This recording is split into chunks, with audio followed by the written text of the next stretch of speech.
It being 10 o'clock, good morning, everybody, and I'd like to open the public hearing on HB 30, allowing a county to exempt its chief administrative officer from compulsory participation in the retirement system. Excuse me. And I would like to welcome Representative Aaron. Welcome to Executive Departments and Administration.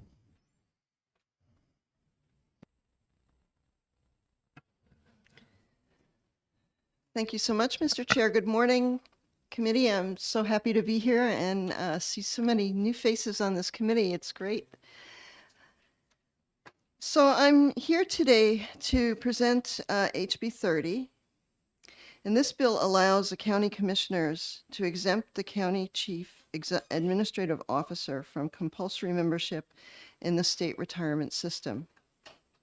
If you recall, some of you who were here, this bill came to the House in the form of HB 1561 and HB 141 in 2020 and 2021, respectively.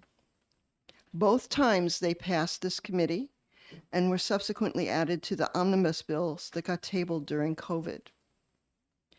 So it's time that we get this issue settled and passed. There's no need for our county managers to be compelled to participate in the state retirement system, especially if they already have retirement plans elsewhere. Most of them have come up through the system and have already vested in Group 1 and therefore very likely to stay in the retirement system, but some may have an exception, and we should give them the right to choose. The financial impact to the state retirement system is nil, as we have been shown in the fiscal impact section of the bill, where the New Hampshire retirement system folks stated that the bill would have an indeterminable impact on county expenditures in fiscal year 2026, as the rates have already been set for fiscal year 2024 and fiscal year 2025. And the system also states that the impact would only affect up to 10 NHRS members and would have a small impact, less than 0.1% on the entire payroll from which NHRS contributions are made. So, given the history of this legislation and the support that this committee has given this legislation, I hope that we can pass this through the committee again, get it through the House, and hope for a better outcome. And that's really all I have to say in introducing this bill. Thank you very much. Are you taking questions? Sure. Does the committee have any questions? Yes, Representative O'Brien. Thank you, Mr. Chair. Representative, are you familiar, I think it's RSA 100A, which basically envelops or embraces the retirement system, that in the example, a community cannot back out of the retirement system unless they meet all liability, unfunded liability. And would that apply in the case that you're presenting today? I actually am not sure. I would imagine Well, so. perhaps Yeah, maybe yeah, I'll let yeah, you off yeah. the hook. Maybe yeah. somebody that would testify and clean that up. For Well, I Thank do you. know that this would bring it in line to how we operate with the municipalities too. I think they also are exempt. Any other questions? Seeing none, thank you Thank very you much, very much. Representative. I appreciate it. And I would like to welcome a Representative Carol McGuire.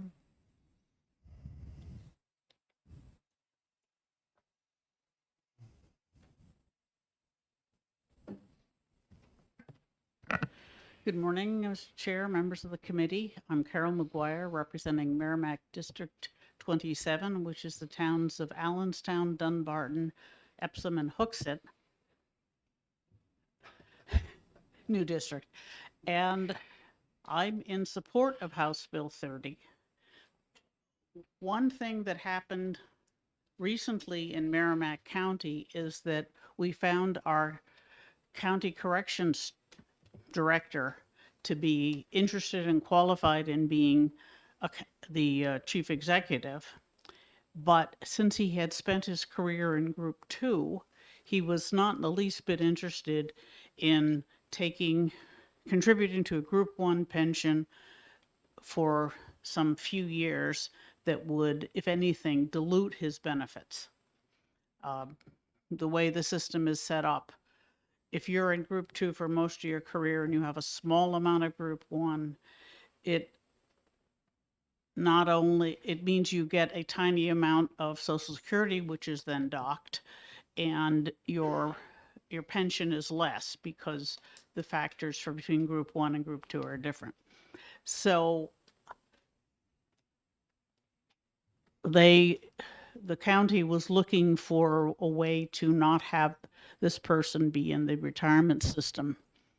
I don't know exactly what they did. I think they appointed him to a fixed term, which is generally optional, but that is a problem that may come up again if someone who is under consideration for the county executive has a Group 2 background. This isn't going to be favorable. Other county executives, some of them, as Representative O'Brien said, come up through the state and county governments, and they're fine with staying in the retirement system. But others travel around. They come from out of state. They come from private industry, and being in the retirement system for a short period of time at the end of your career is not really useful. And this applies to other defined benefit pensions as well, because you're only working for a few years. You don't have time to build up credit. And so they don't want to be in the system, because if you stay there for 5 years and then finish your term and go on, you get back your contributions plus a nominal return. Whereas if you had put that money into another type of retirement benefit, you would be much better off. You also lose the employer contributions. And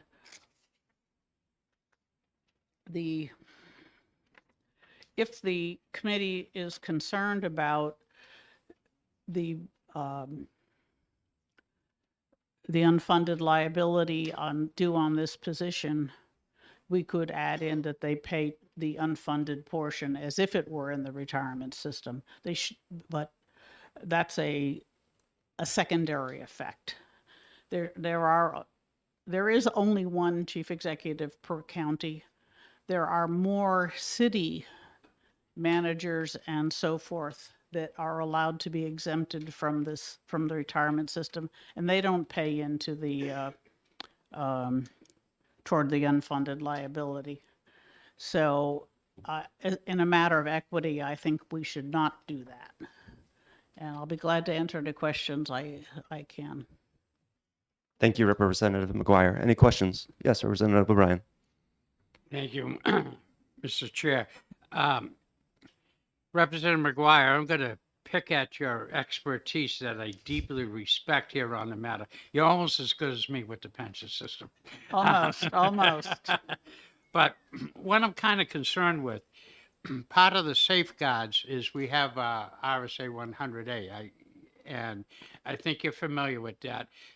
In so much, once you say you want to belong to the system, you're in the particular system. And we don't really want communities to back out of it, wanting them to stay, invest, and to grow. And what this not, are we going to start? I understand it's only 30 people, and I divide 10 it. people. 10 people. The numbers are relatively small, and I realize that. But I'm just afraid of the slippery slope. So can you smooth me over a little bit on that? Well, Representative O'Brien, right now, the city managers and so forth can be exempted, which is a larger group than county executives. Unclassified state employees can be exempted. people who are appointed to fixed term positions can be exempted. The membership of the retirement system is optional for a group of types of positions that are likely to be late career positions and for limited times. And also, oddly enough, for elected officials. So your county sheriff is probably a member of the retirement system because he would most likely have come up through the police or corrections office. However, your county attorney may or may not be in the system, depending on whether he was, say, the Concord City prosecutor before he got elected, or he was in private, had a private business. And it's up to the elected official. And so adding the county chief executive officer simply makes the statute more consistent and on who can be optionally in the system. And I thank you for the clarity. Thank you, Mr. Chair. Representative Schmidt. Thank you, Mr. Chairman. So, Representative McGuire, if you recall, a number of years ago, we changed the statute and the arrangement with the retirement system with regard to people coming in from out of state and buying into the system, right? Because it was determined that, in point of fact, this did not, this was not equity with regard to the people who had come up and been part of the system for years, and it was determined to be harmful to the system. So we stopped that. People could no longer come in from out of state. And it was referenced in the earlier testimony that very often county executives in this category are coming in from out of state. And would that be an analogous situation with regard to the being overall detrimental to the system? If you know, or maybe the I don't retirement believe system. it's exactly analogous. It's more a matter of being equally fair to the individuals involved. The impact to the system is so minimal that it's not going to matter, but considering that other equivalent positions have optional membership, this just adds another position like that. Right. Representative Fitzpatrick is more of an expert on this than I am, but Follow up. So, in other words, it's the same principle in one respect, but because the numbers, in comparison with people coming in from out of state across the spectrum, their numbers would be considerable, whereas these numbers are so small that the impact is effectively nil. well, it's also that the people coming from out of state as police officers or teachers or whatever would be thinking about buying their entire service. Mhm. In this case, someone is saying, well, I want to stop whatever service I had prior to starting this job, and I'll deal with this job differently. Okay, thank you. Any other questions? Yes, Representative Schuett. Thank you, Mr. Chair. Good morning. I'm sure that you and I are both aware of the past history of this bill, particularly in this committee. It has technically passed ED&A twice and gone through the House and been accepted, but then faltered in the Senate for some reason. I believe in both cases it was endorsed by our counterpart in the Senate, ED&A.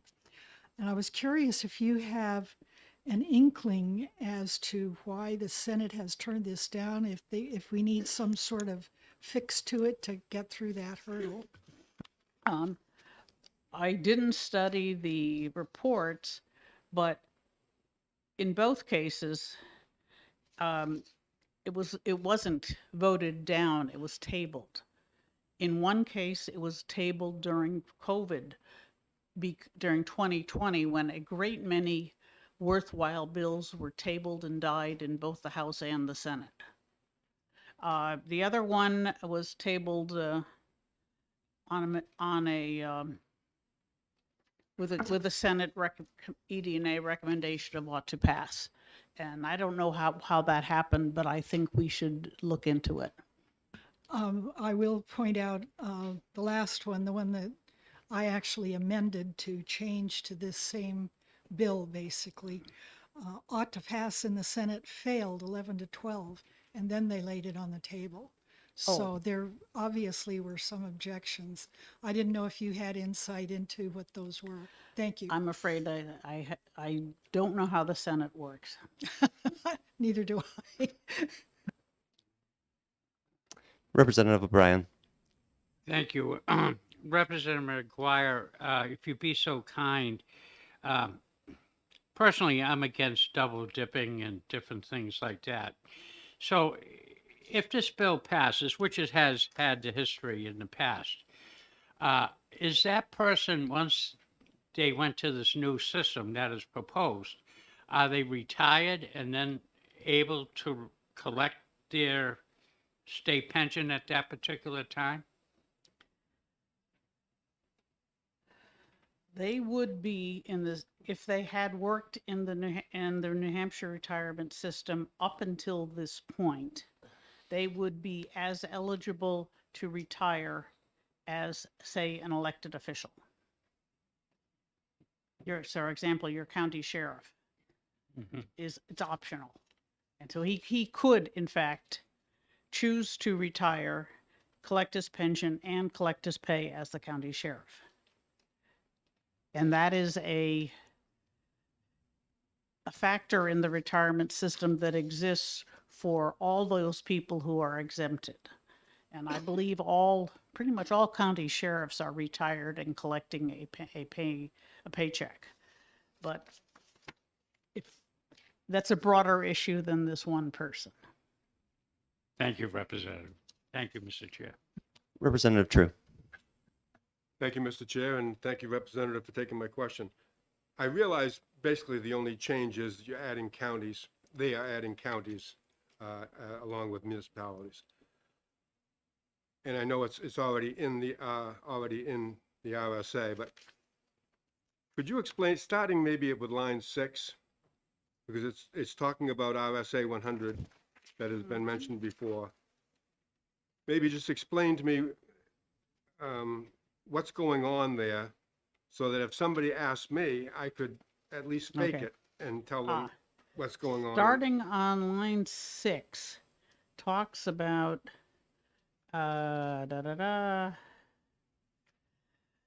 That is a transition clause from when the retirement system was initiated in the 1960s. So it's really kind of there for historical interest only. At least that's the way I read it. Thank you. Anyone else? Seeing no one, thank you, Representative McGuire. Oh, Okay, thank you. and I will welcome our distinguished friend from the NHRS, Marty Carlin, to the. I do, yeah. Yep.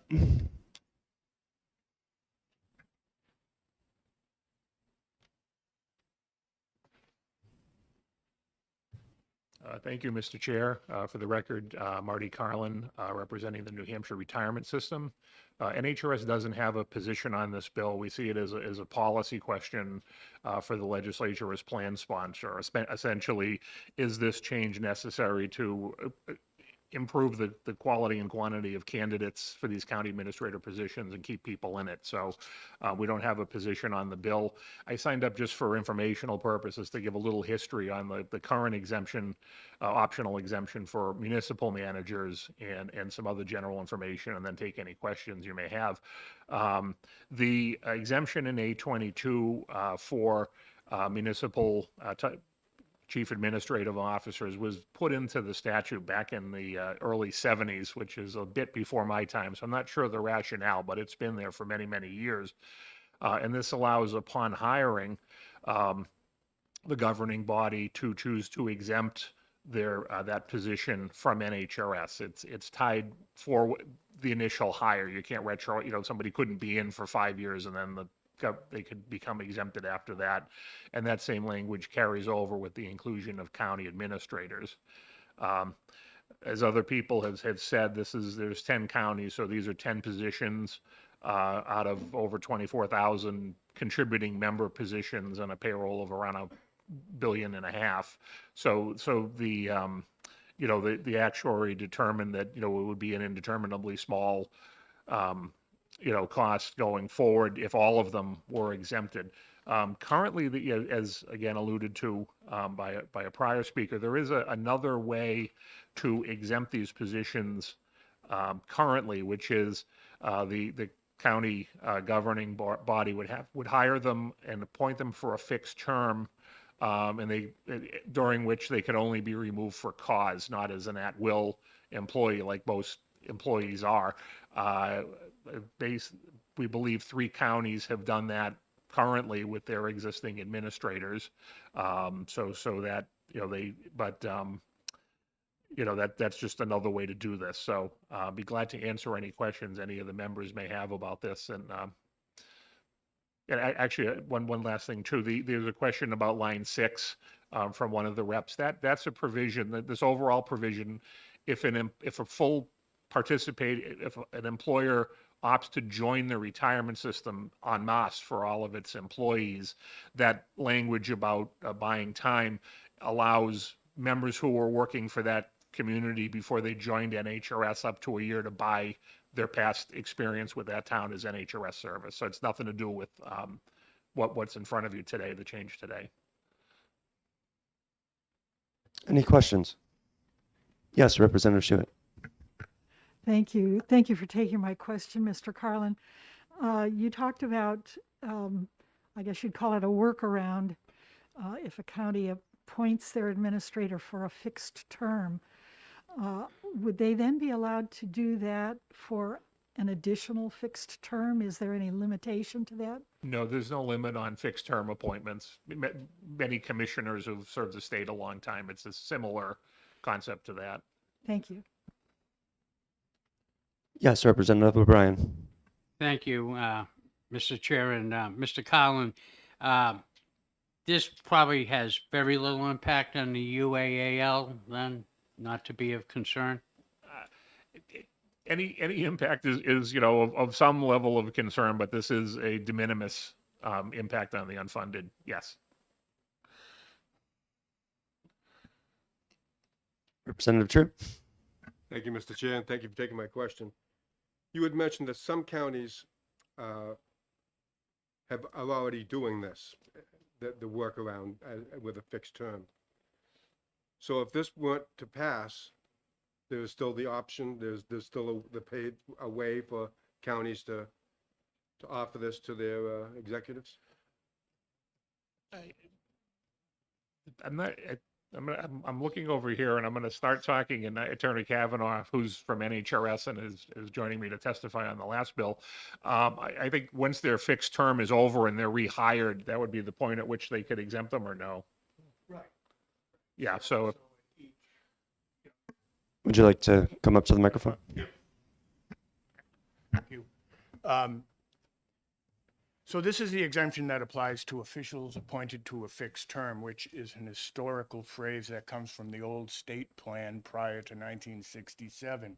However, and those are typically top-level executives at the divisions, directors and the like, that are appointed pursuant to a statute as nominated by the governor, approved by the executive council, can only be removed from cause under RSA 5 after a hearing.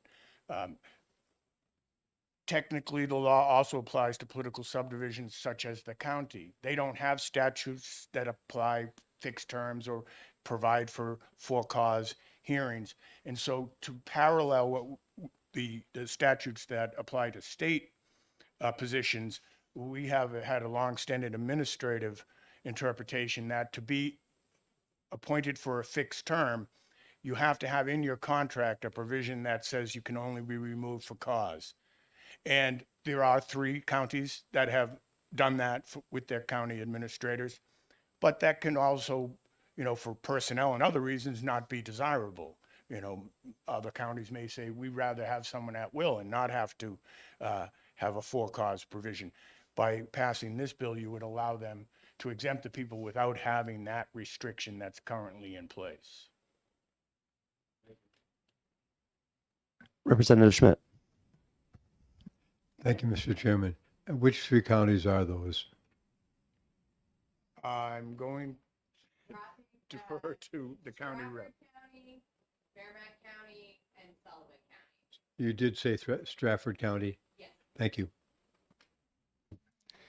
Representative Schuett. Thank you.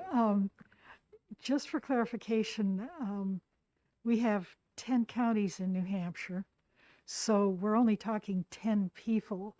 So just the fact that we're talking such a small amount of people, that would mean that the impact on the unfunded liability is pretty small. Is that not true? That is true. Probably indeterminably small.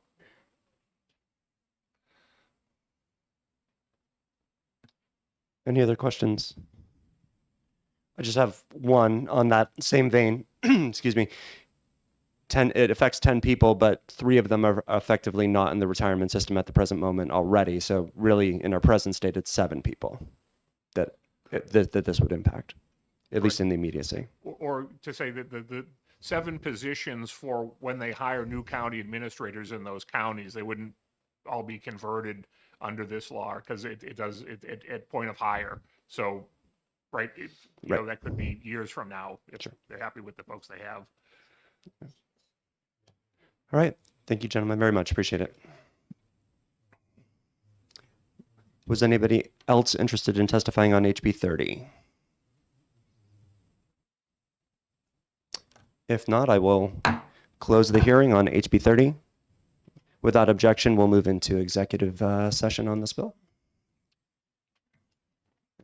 Do I have a motion from the committee? Yes. Oh, pardon me. You have to do a motion for. We do have to do a motion first, yeah. I'll move it. if I may. I'll motion ought to pass on House Bill 30. Representative Grody motions ought to pass on HB 30. Do I have a second? Second.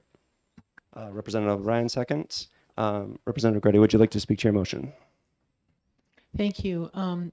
Having heard this bill before and having agreed with it in the past and putting counties on parity with municipalities are all reasons why I think this committee should support the ought to pass motion.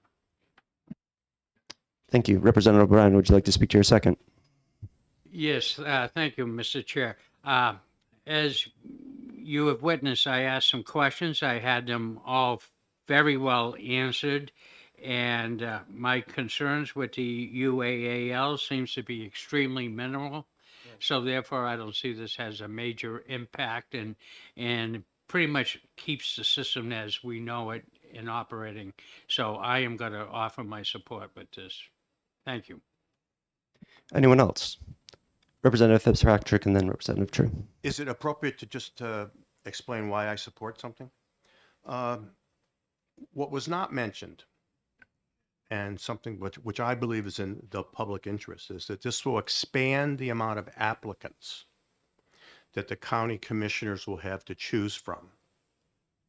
There's a cadre of city and county managers in the country. I'm a member of that organization, the International City County Managers Association.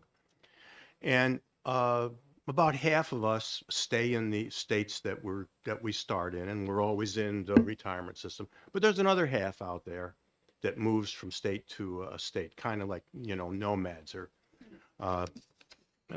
I used to think I was a Rowan who wasn't working for a shogun. But anyway,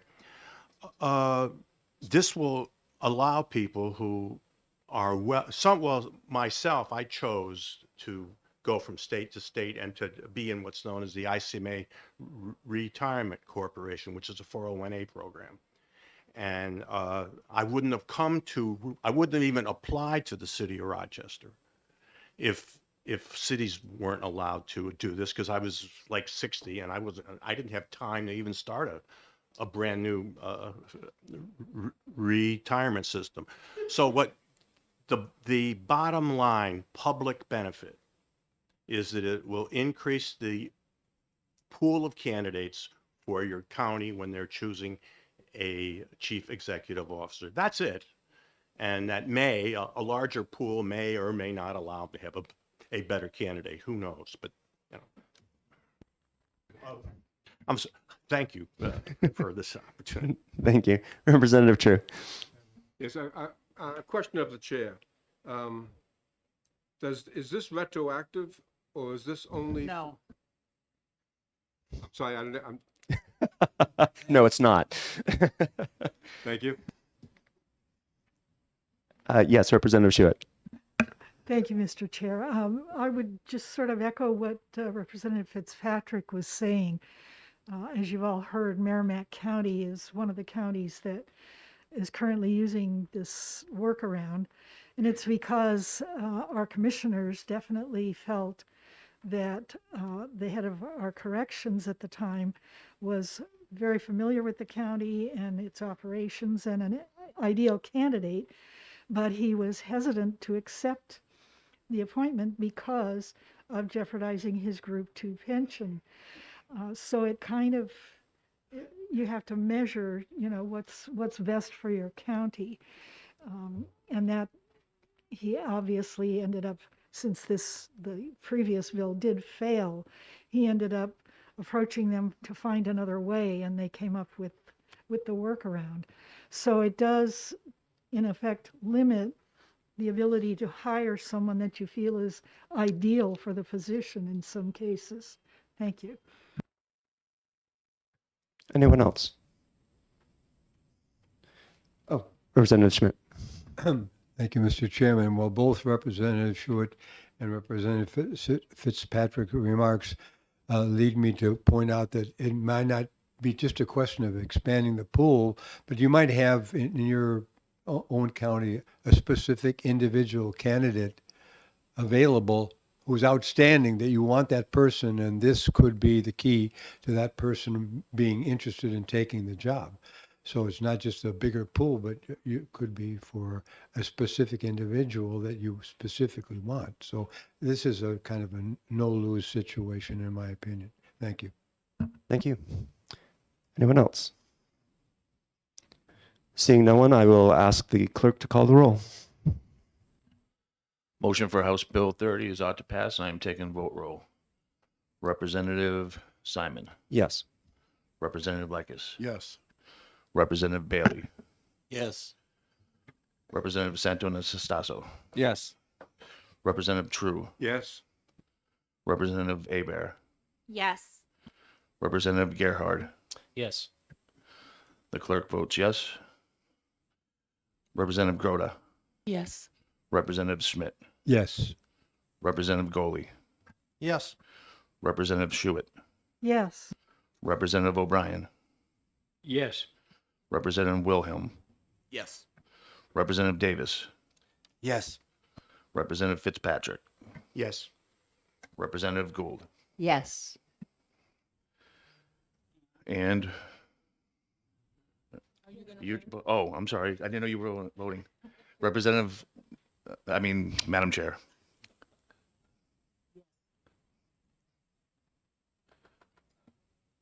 yes, whether or not I'm testifying at the hearing, I'm still a member of the committee and allowed to vote on the bill. Okay, I was, And it applies to everyone else on the committee as well. all right, I was told otherwise. Thank you. Hey, you're getting new experiences every day. That's my fault. I gave him the wrong answer. It's okay. It's okay.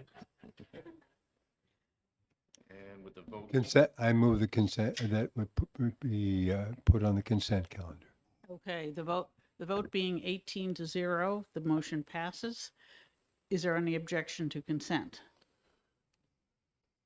Okay, seeing none, we will put this one on the consent calendar. All right. And this committee is just too efficient. We have 8 minutes before the next hearing.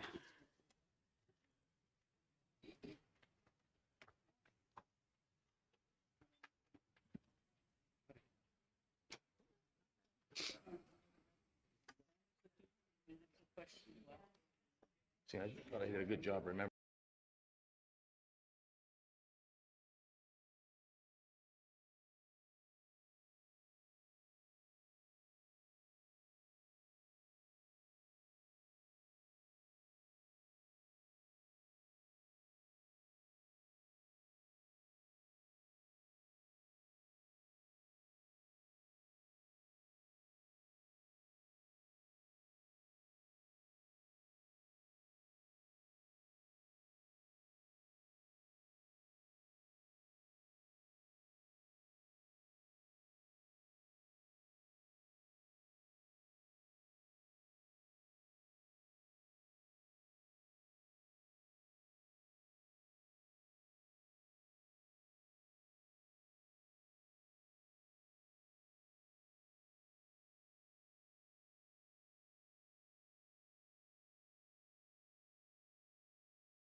All right, I'm opening the public hearing on House Bill 183. And I call Representative Boyd.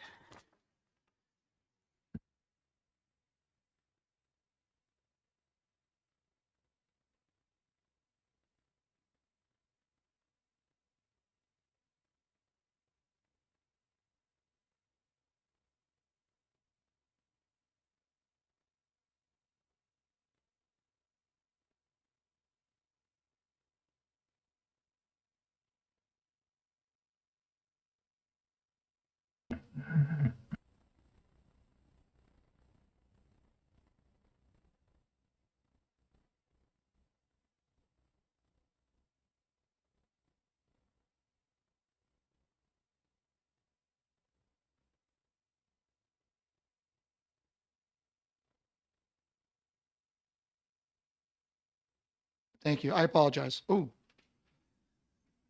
I apologize, folks. I apologize. I start over again. Thank you, Representative. Madam Chair, through you to my esteemed colleagues of the General Court, my name is Bill Boyd. I'm a representative from Hillsborough County District 12, representing the town of Merrimack, and I'm here to testify in support of House Bill 183, which seeks to exempt part-time firefighters from the pension system as it relates to teaching opportunities at the fire academy.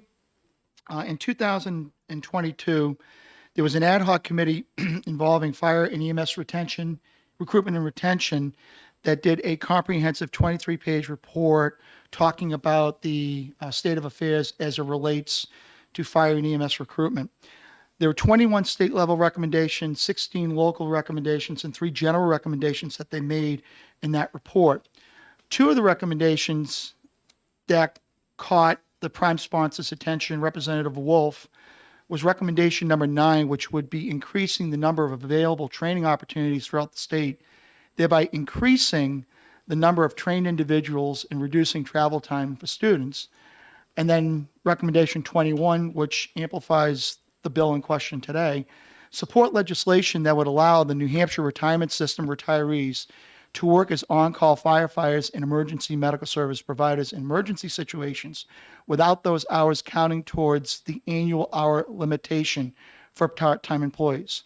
And that's what this bill seeks to accomplish. It seeks to add retired firefighters to the bill, exempting them for their annual hour limitation so they can go to Concord, they could go to Bethlehem, and actually pass along their years of experience, the institutional knowledge that they've acquired, and passing it along to the men and women that are choosing a career as first responders in this state, not just the actual academic component, but actually getting real life experiences from some of the men and women right now and those that have retired that are positioned to talk about their experiences and pass those experiences along to them.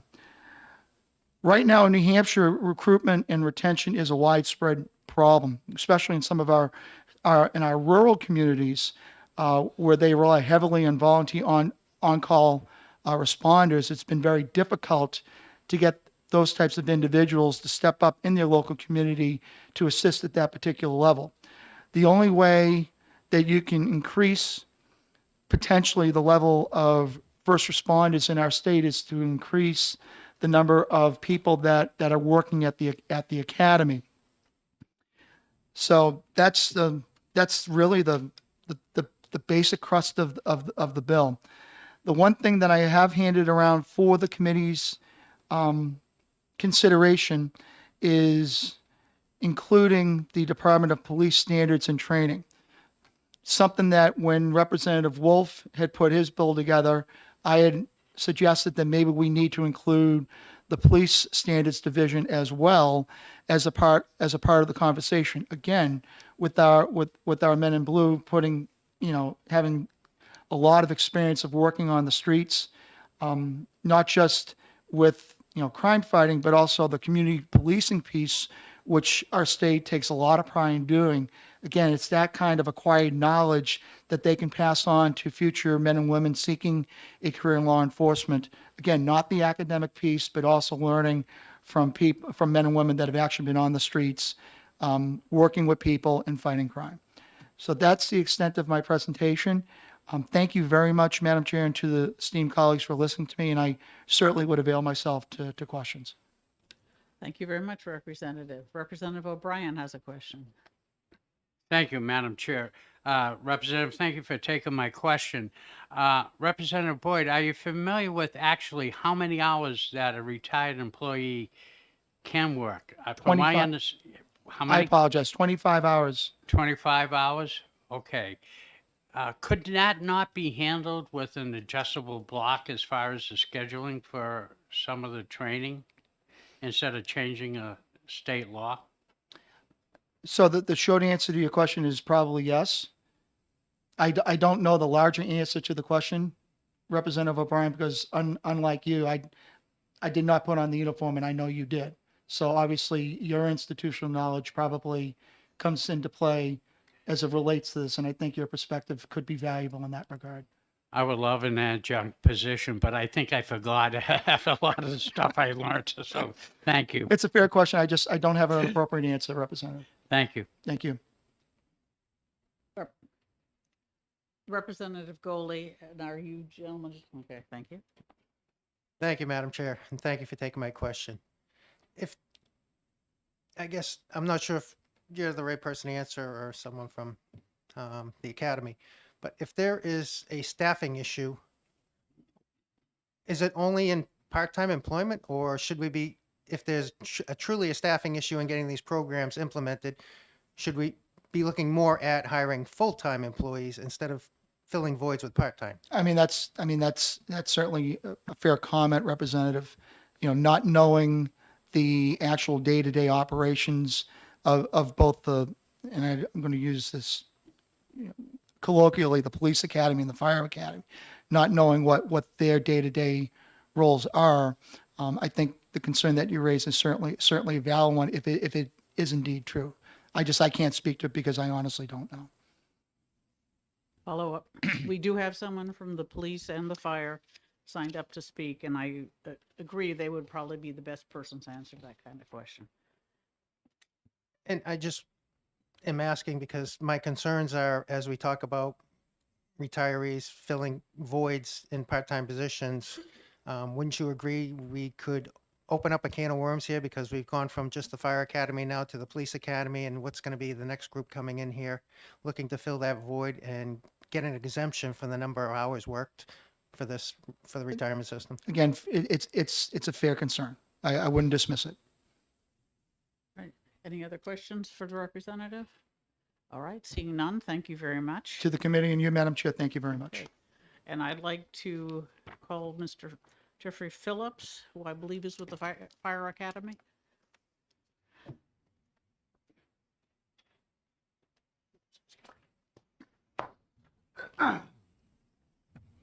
Good morning, Madam Chair and the rest of the committee. I thank you for this opportunity to speak to you. My name is Jeffrey Phillips. I'm the Assistant Director at the Division of Fire Standards and Training and Emergency Medical Services, which operates the Fire Academy. Currently, right now, I've worked for the division for over 20 years, and I would say currently, right now, the demand for training, fire and EMS in the state of New Hampshire is as high as it possibly can be. As Representative Boyd spoke, there was a recruitment and retention committee report and study done, and essentially this is a domino effect for us. The locals continue to have struggles getting fire and EMS professionals, which reduces because their staffing is our main source of instructors. As of right now, to Representative Goley, we have no full-time dedicated instructors that their sole job is to perform education. We have 187 part-time currently, part-time instructors. Approximately 25% of those instructors are retirees.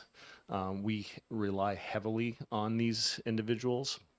One answer that I can't do in regards to Representative O'Brien's comment in regards to it comes, I believe, to an average of 25 hours a week. I think it's like a 1,300 hour cap per year. but it used to be per employer. Right now, it's cumulative for all employers. So we do not have visibility on the number of hours our retirees work for other agencies. But if you have a person that works for the Concord, the Goffstown Fire Department or the Bethlehem Fire Department, their hours are also added to the ones that they work at the fire academy for teaching. We do have several employees that continue to work multiple hours for multiple agencies that were responding on fire and EMS calls, and they really are limited in the number of hours that they can work for us. In regards to scheduling and Representative O'Brien's comment, we try to do as creative scheduling as possible to be able to perform the trainings that we do. However, due to the vast majority of the trainings that we do throughout the state, we do trainings in Concord, we do trainings in Bethlehem, but those are actually limited. Most of our trainings are spread out through the entire state. So we're sending people to Colebrook, to Keene, to Portsmouth, throughout the entire state to run all of our programs, and trying to get these schedules to work with our instructors at least with our students' schedules as well is extremely difficult. As of right now, we have, I think, 27 nationally accredited certification programs and hundreds of continuing education programs that we offer. We don't have one discipline where we have a sufficient amount of instructors to be able to offer these programs to the demand that we have.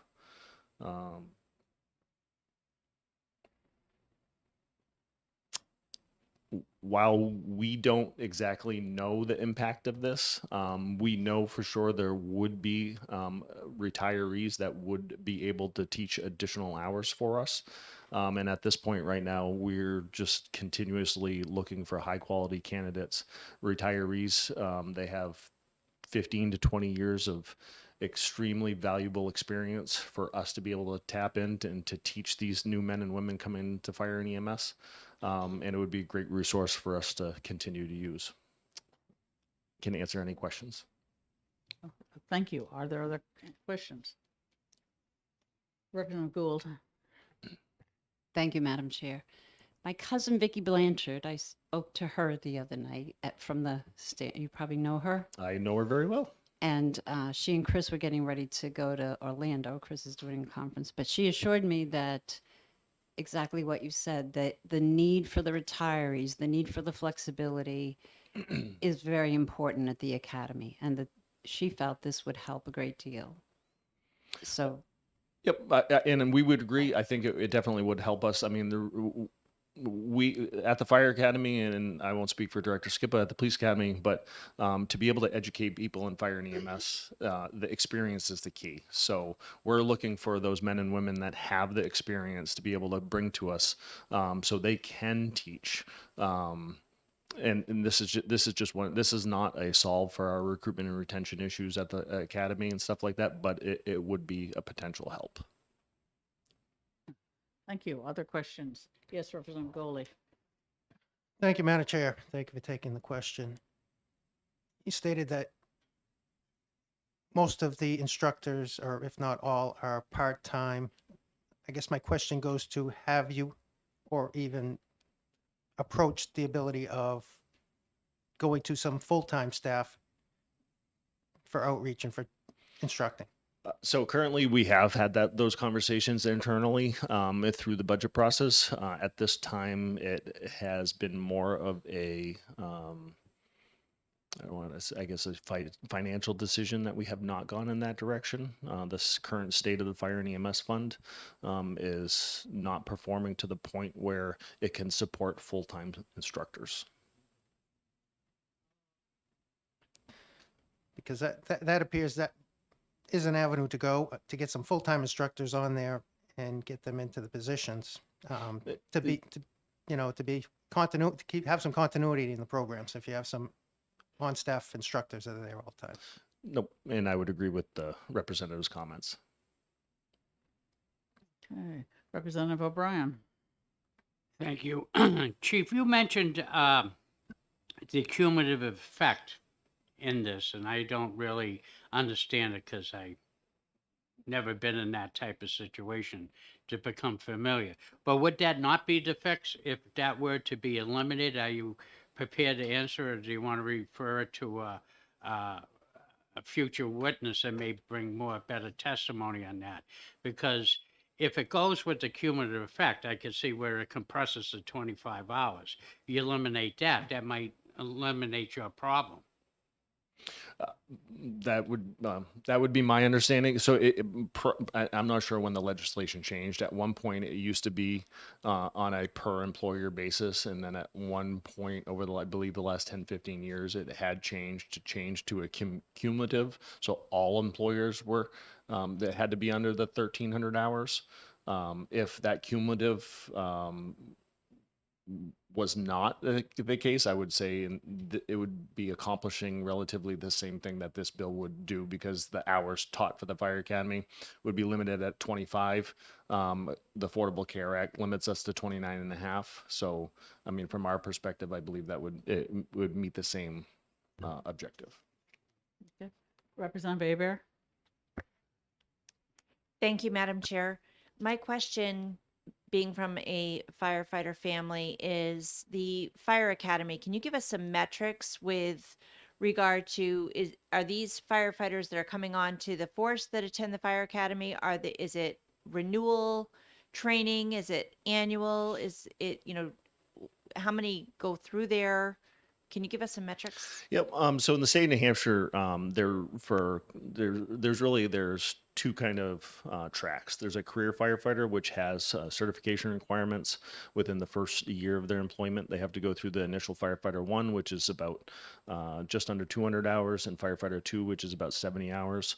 They have to have that within their first year of employment. And then you have the call volunteer part-time staff, where there is no legislative requirement of any training.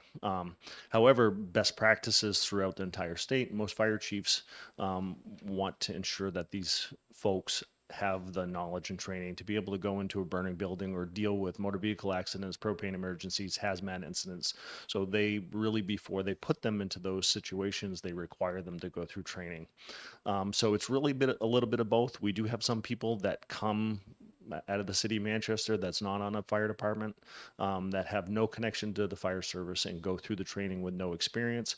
But I would say the vast majority of our students that go through Fire 1 and Fire 2 are on a small local department, and they're really kind of waiting to get to training to be a full member of the department.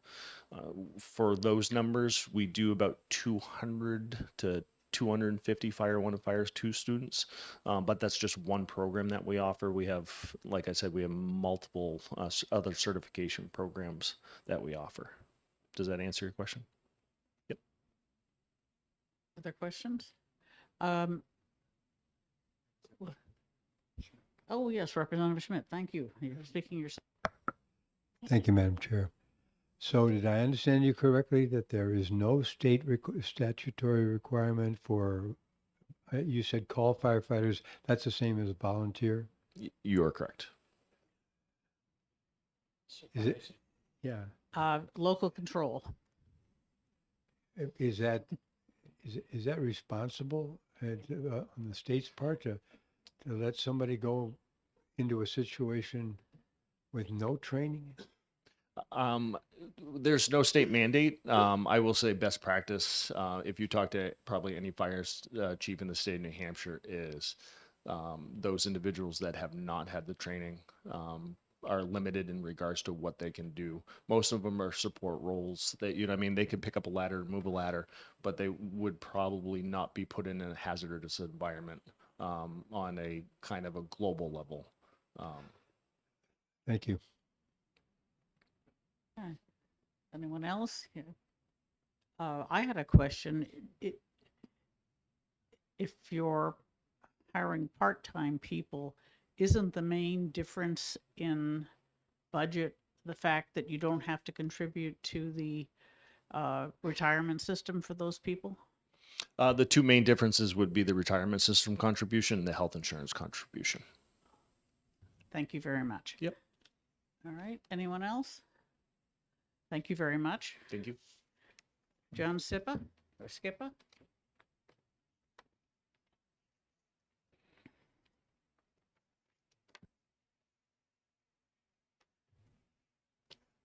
Good morning, Madam Chair. Good morning, honorable members of the committee.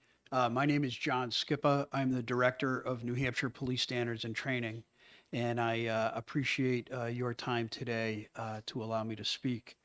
I was actually contacted by Director Justin Cutting, who's my peer at the Fire Academy, just to pass along that this bill was being introduced and suggested that we might have some interest in seeing this move forward. To that end, much like Assistant Director who just spoke, on the police side of things, we're experiencing the same kind of training issues. There are some differences between our two organizations, between the Fire Academy and the Police Academy. Presently, the Police Standards and Training Council is responsible for certifying and training every single law enforcement officer in the state of New Hampshire, which is somewhat different than the fire side of the house, where there is a volunteer track. Not only do we represent the sole source of recruit training for every one of those officers, but we are also the primary trainer for in-service programs. In-service training hours are required as part of the officers being able to maintain their certification or license to work annually. We are looking anecdotally at about a 20% reduction in, or a 20% vacancy rate, if you will, anecdotally across the state of New Hampshire with regard to law enforcement positions. You can look at the newspaper or the news and see this is not just a problem here in New Hampshire, but it is a problem nationwide. As a law enforcement leader and speaking with my fellow leaders, we don't know if there is, if this is an anomaly that we're just kind of seeing, or whether this is going to be a long trending issue. To that end, Police Standards and Training is responsible for over 4,000 certified officers. As of this year, 2023, we have also been given new challenges to meet. These challenges came from recommendations set forth by the LEAC Commission and put into play by the Governor's executive order. And that increased the amount of training that we had to provide at a recruit level, and it has also increased the mandatory in-service training hours for in-service officers from 8 hours up to 24 hours. And that will be instituted over a 3-year period of time. And we're in our first year now moving that forward.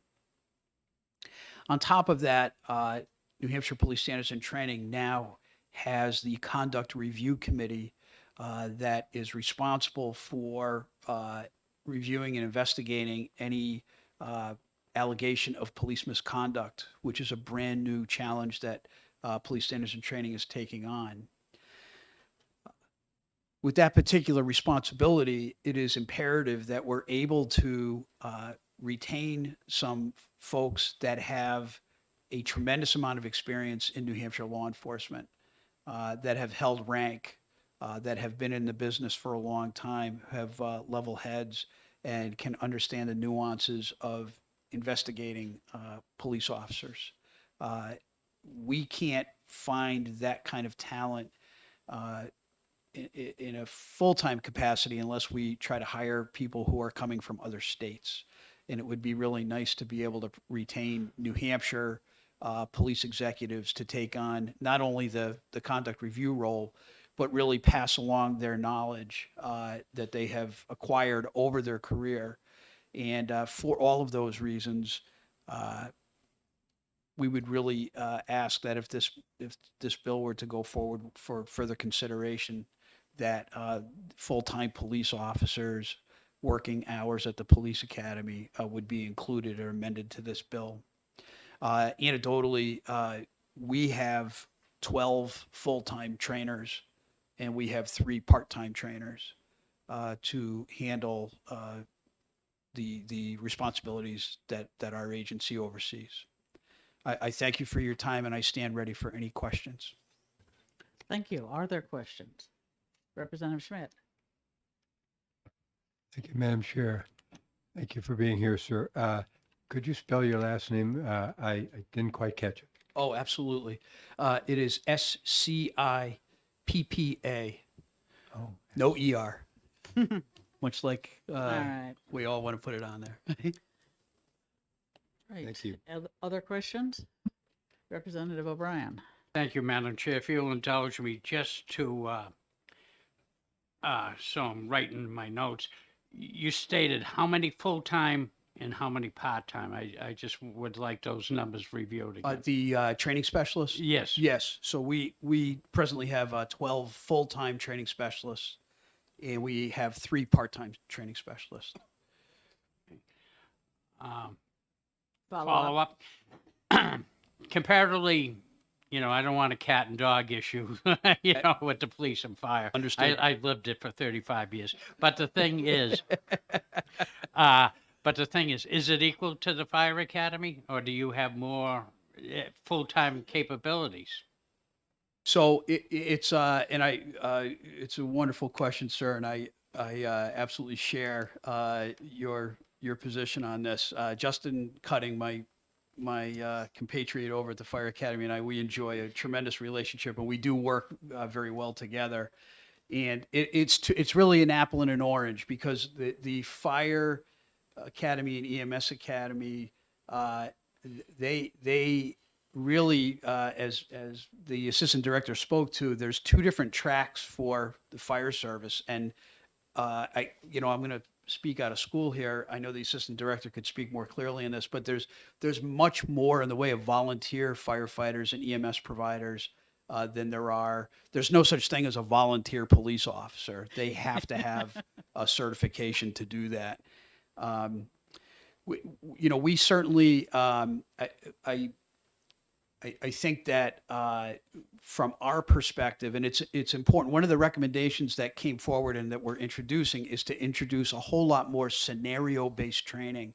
Scenario-based training is the best way to teach adults, particularly to respond to dynamic situations. You need a lot of instructors for that. You need actors, you need evaluators, you need safety officers.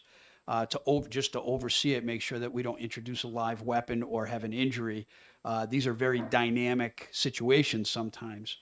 So just the number of instructors, the amount of help we need to create a meaningful scenario training event is pretty significant. But we don't need those people all the time. We just need them when we're doing the scenario training. We run 4 full-time academies a year. We run 2 corrections academies a year, and we run 1 to 2 part-time police academies a year. So we are constantly moving people through that facility for those different levels of training. And I don't know if that is responding to your question. No, you didn't. Thank you very much for your reply. Thank you, sir. Okay. Representative Gerhardt. Thank you, Madam Chair. Thank you for taking my question. The 20% vacancy, was that correct? That anecdotally, yes. Yeah. So the main reason would be physical fitness issues. I remember reading about the Department of Corrections had issues. They wanted to lower the physical standards. Is that part of the issue? What's going on? So this is a wonderful question, and I think it speaks more broadly, right, in our country right now. But there's a lot of people who considered entering law enforcement as a profession, and simply because of the landscape right now, I think there's just a lot of people who are looking to other directions. I think on top of that, we are seeing a lot of, not a lot, but we are seeing a consistent number of New Hampshire law enforcement officers that may have 5 or 10 years into the business, and they're stepping away to go to the private sector. Again, for those same reasons, it has just gotten dramatically more dangerous. There is a lot less, I think, a feeling of support by communities and society in general, and it really is I've been at this for almost 40 years, and I have never seen it this way before. It's an interesting question. Thank you, sir. I hope I answered it. No, follow up. Thank you, Madam Chair. Appreciate it. Just side related note. Would there, I know you kind of it doesn't seem very popular, but would there be a possibility for some sort of auxiliary police force only to encourage more people to participate in said occupation? I know there's some desire, it's kind of unrelated, but some desire to have social workers go out and so forth. Is that being thought of, or, I mean, we could take this off. I don't want to get. Yeah, I'd be happy to talk with you offline, but just to give you an idea, we do run a part-time police academy, and there's certain parts of our state that really rely on that auxiliary. That's really what the part-time program is supposed to address. We just ran an academy with 10 people. Particularly part-time, it's just tough to generate those numbers. The full-time academy, I have a waiting list. Part-time, people who have other jobs, they're really very tentative about jumping in to do this part-time. And I'd love to talk with you more about the social worker aspect. We can talk offline. Look forward to that. Thank you. Thank you very much. Thank you, Madam Chair. Okay. Other questions? Representative Gould? Thank you, Madam Chair. Hi, and thank you for taking my question. I heard you touch on specialty areas, that you have specialty areas of training, and the ones I'm most familiar with are from family members involved in the field and also from my constituents, is that PTSD, that our first responders and police, and that in our district, 80% of the calls are for mental health issues and domestic violence. And so I'm assuming that part of the specialty training that you need to have the freedom to bring specialists in for have to do with those issues, those very unique PTSD and mental health, and how to respond appropriately to mental health issues in the community. Thank you very much for that question. Absolutely. As a matter of fact, with regard to police officers responding to folks who are having a mental health crisis, we engage with New Hampshire NAMI to teach all of that program just because they're subject matter experts. We do bring in peer support police officers, and a lot of instruction right now that occurs at the academy is volunteer. When we have outside police instructors that come in, they are coming here to help. That has always been the model at the New Hampshire Police Academy, was to rely on volunteers. We do bring peer support police officers in to teach the PTSD portion, and there is a law in place now that we have to not only introduce that training at the recruit level, but to make sure that in-service officers annually are receiving that training, to include retirees. So. Thank you, Madam Chair. So in light of that, and kind of pigtailing on Representative Gearhart's comments regarding social workers, I'm assuming that putting full-time instructors in place with those specialties might not require 40 hours a week of training in those specialty areas. And probably you have other specialty areas as well, which is part of why you need the flexibility to be able to pull part-time instructors in for some specialty areas. Is that correct? That is absolutely correct. Candidly, and Representative Goli spoke to it earlier, if there was a way for me to increase the full-time staff, staying within budget constraints and be responsible in that manner, I certainly would pursue that, and have pursued it in the short 2.5 years that I've been the director of the police academy. So any steps that I can take to help augment in the meantime while we build out that full-time staff would be helpful. Yes, ma'am. I was just wondering, how many part-time staff do you have? Presently, I have 3. Okay. And one of them, to the representative's question earlier about subject matter experts, We were very lucky to secure him after a 20-year career at Dover PD, who teaches just crime scene response, responding to crime scenes, the collection of evidence, which is a very, very narrow topic area, and we're very lucky to have him. Follow up? Follow up? And my impression is you have more things that are taught by people that aren't full-time staff. I mean, the other people, as you said, volunteers or consultants that are brought in, or I was surprised by how low that number was. Yeah, we have always prided ourselves, and I worked as a training specialist about 20 years ago at the police academy during my police career. Director Sweeney, who had run the police academy for a number of years, really looked at police standards and training as kind of a credit union where everybody added a little something, right? And everybody could volunteer a little bit of time, and we could benefit tremendously throughout our state. The unfortunate truth is that because there is that 20% reduction in staff across the board, because it's just kind of a new way of looking at the world where, people have an expectation to be compensated for their time. I don't know that model has survived. We still rely on it very heavily. Okay, thank you. Thank you, sir. Other questions? Representative Wilhelm.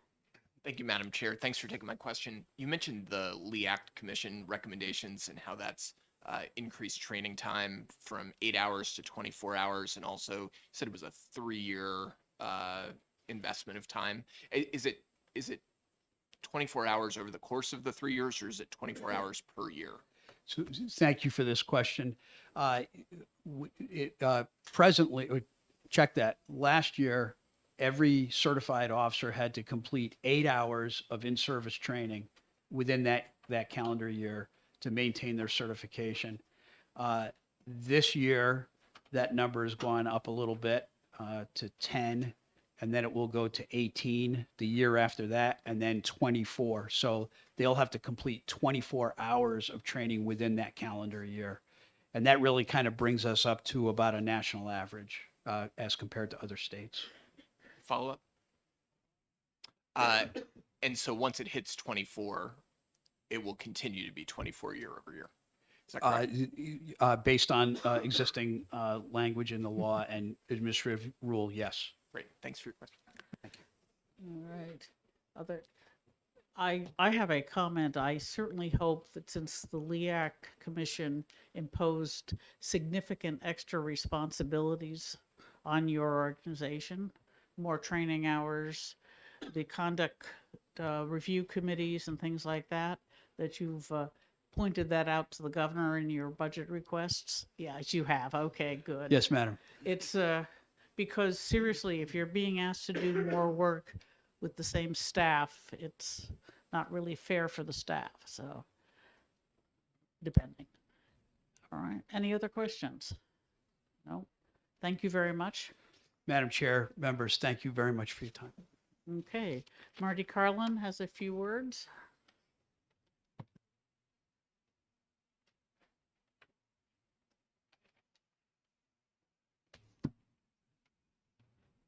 Thank you, Madam Chair. Again, for the record, Marty Carlin, representing the New Hampshire Retirement System. I signed up to testify just to provide some background information on the current statutory landscape regarding retirees working for participating employers in the state of New Hampshire. The laws overall governing working after retirement were last changed in the 2018 session, effective 1/1/19. And under the current law, retired members who are collecting a pension can work up and who have retired since the law change can work 1,352 hours per calendar year. So that's not a weekly limit. It's not a monthly limit. It's a calendar year limit. That averages out to 26 hours a week, but it doesn't mandate that they can't work more than 26 hours in a given week. As long as it's not a temporary, permanent full-time position with regularly scheduled to work more hours, retirees can work 30, 40, 50 hours. If it's a seasonal part-time, detail work at Hampton Beach, working at a state park in the summer, or plowing in the winter, things like that. So that the prior statute was a weekly limit of 30, no more than 32 hours. So that was a hard stop on every single week. This change, while it reduced the hours for new retirees to an average of 26, it gives more flexibility within the calendar year.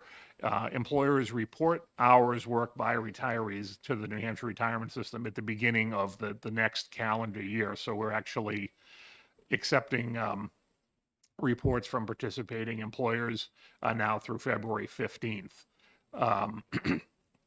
If there's also there was a grandfathering provision put in the law back in 2018 that said that any retiree already working in a part-time position was allowed to work a total of 1,664 hours in a calendar year. That averages out to 32 hours a week for as long as they stayed in that same position with the same employer. So if somebody left town X to go to town Y, they would be limited to the 1352. But so there were some grandfathered folks who were still working up to 1,664 hours in a calendar year. Now, both the 1352 and the 1664 are cumulative hours worked by the retiree for one or more employers. So in other words, you can't work 1,500, 1,300 hours for one employer and 1,300 for another. The hours follow the retiree. So, we don't know how many people are working for multiple employers or for how much until those employers report the numbers back into us the following year. There is a penalty for exceeding the statutory limits right now, which is if you were actually worked over the limits, the state portion of the member's pension would be withheld for 12 months, which on average is about half the pension. It could be more of the benefit, or it could be less, depending on various factors in the member's work history and salary history. But since the law has been enacted, only one person has gone over it. And also there are some exceptions to those hours work limits right now. It's a section that says that hours worked under the direction of the Division of Fire fighting forest fires in the North Country, hours doing that are exempted, and also any hours worked by anyone during a state of emergency declared by the governor.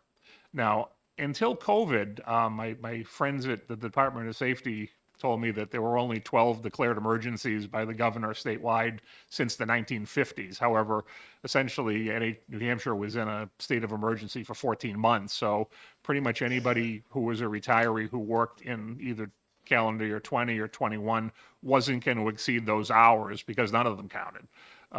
So that's one of the reasons we've only seen one person so far. So with that background, I just be glad to answer any questions about the law and how that works. And actually, I will mention that the 1352 is the highest number of hours among all the New England states and among the highest in the country currently. Okay. Other questions? Representative O'Brien and then Representative Gould. Thank you for taking my question, and thank you, Madam Chair. Mr. Collin. Chief Phillips mentioned the cumulative effect that you said. It came at a later date, in the history, but because I did remember when the numbers were mentioned 25 years, I remember it being 32. And, it was something everybody watched. But the thing is, are we heading in the retirement's NHRS position? Are we heading in the right direction to solve a problem here? Would it be looking at the cumulative effect and modifying that to some degree workable? Would that be a better way to go about this? I'm not sure how to directly answer your question, but just as by way of background, the 32-hour weekly limit was enacted in 2011, and prior to that, there was nothing in the statute per se about retirees working, after collecting a benefit and working for a participating employer. So by default, we referred to our administrative rules, which defined full-time for employees, teachers, police, and fire. So in reality, anyone who was working a half an hour less a week than what's defined as full-time in the rules, was fine. There were some cases that made the headlines back then that led to the 2032, and then the Decennial Commission looked at that and as an issue, and then was turned to the 1352 as a cumulative piece. Now, in terms of the retirement system, the only impact retirees working after retirement and collecting a benefit on us is when those retirees are replacing full-time positions that remain unfilled. So if you hired 10 part-timers to do the work of 5 full-timers, that's 5 positions we're no longer receiving contributions on for the unfunded liability. And that money still needs to come into us. So, to the extent that more positions of active members are removed from the system, the rates go up on the remaining members in the system, and all employers pay a little bit more than they would on a per person basis. So that's our only concern from a funding perspective with part-time retirement. I'd follow up. Thank you, Madam Chair. Would you be willing, if the chair agrees, I don't know what the prognosis of this is, but if we decide to put it into a committee, would you work with the committee to look at that cumulative and see what would be the best way to, dive deeper into this? Absolutely. Of course, it's at the call of the chair. Yes. Well, actually, it will be going to the pension subcommittee primarily because there's an amendment to be looked at that we need to discuss. And I'd like to mention for the benefit of the committee that the reason there is a limit on part-time employment is exactly what Mr. Carlin said, that employers would have an incentive to replace full-time with part-time people because they don't have to pay the benefits, which the pension contribution is a large part of it. That's a way that helps the employer in the short term, but it hurts the retirement system in the long term. And so in 2011, it was decided that we should not be allowing that because, not to mention the fact that it is a public relations nightmare when your school superintendent retires and comes back to the exact same job part-time so he's collecting his pension and a slightly reduced pay, and the retirement system doesn't get any contribution for that position. We can talk about that. Okay, so this will be going to the pension subcommittee, and they will be looking at these issues. That's the last card. Is there anyone else who wishes to testify? Representative Gould? Oh, I'm sorry. Forgive me. That's quite all right. Thank you, Madam Chair. I'm not sure if this question is appropriate to go to you or not, but you can let me know that. I heard you talk about you don't get the data on the cumulative hours until the end of the year when they're reported in. And previously we heard testimony that the managers on the job, the directors in the different departments don't have access to the data about hours worked in various departments.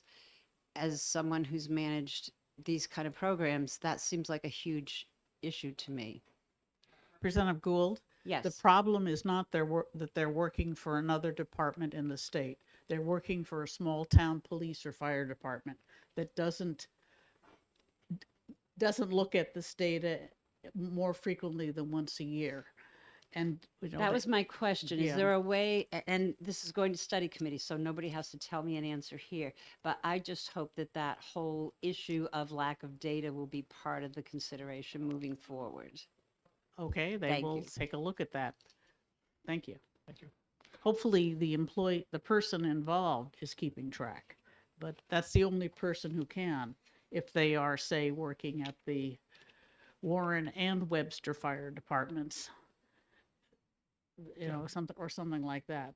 Nobody else would know. Follow-up comment? So any other questions for Mr. Carlin? Who? Okay, you had a follow? Yes, thank you, Representative True. Thank you, Madam Chair. And thank you for taking my question.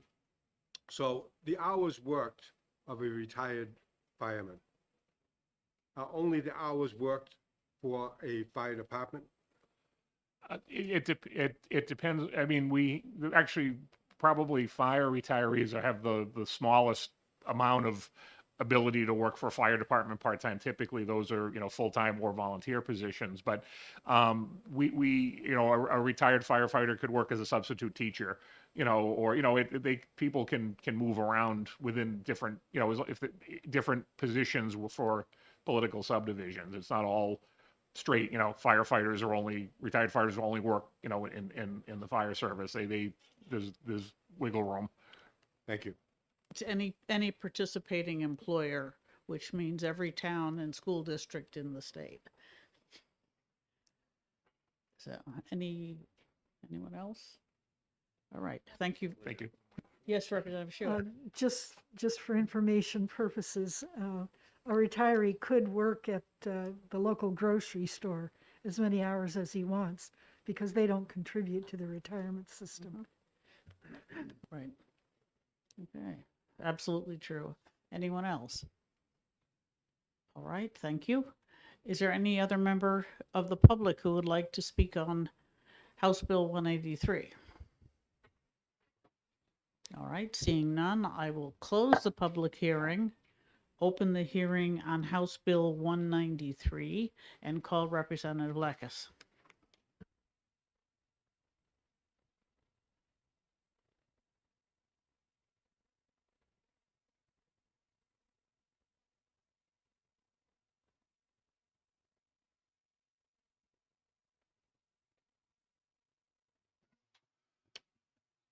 All right. Hello, I'm Representative Tony Lekes in Hillsborough 38, representing the towns of Hudson and Litchfield. So this bill is kind of an administrative cleanup bill that came in at a request of the retirement system.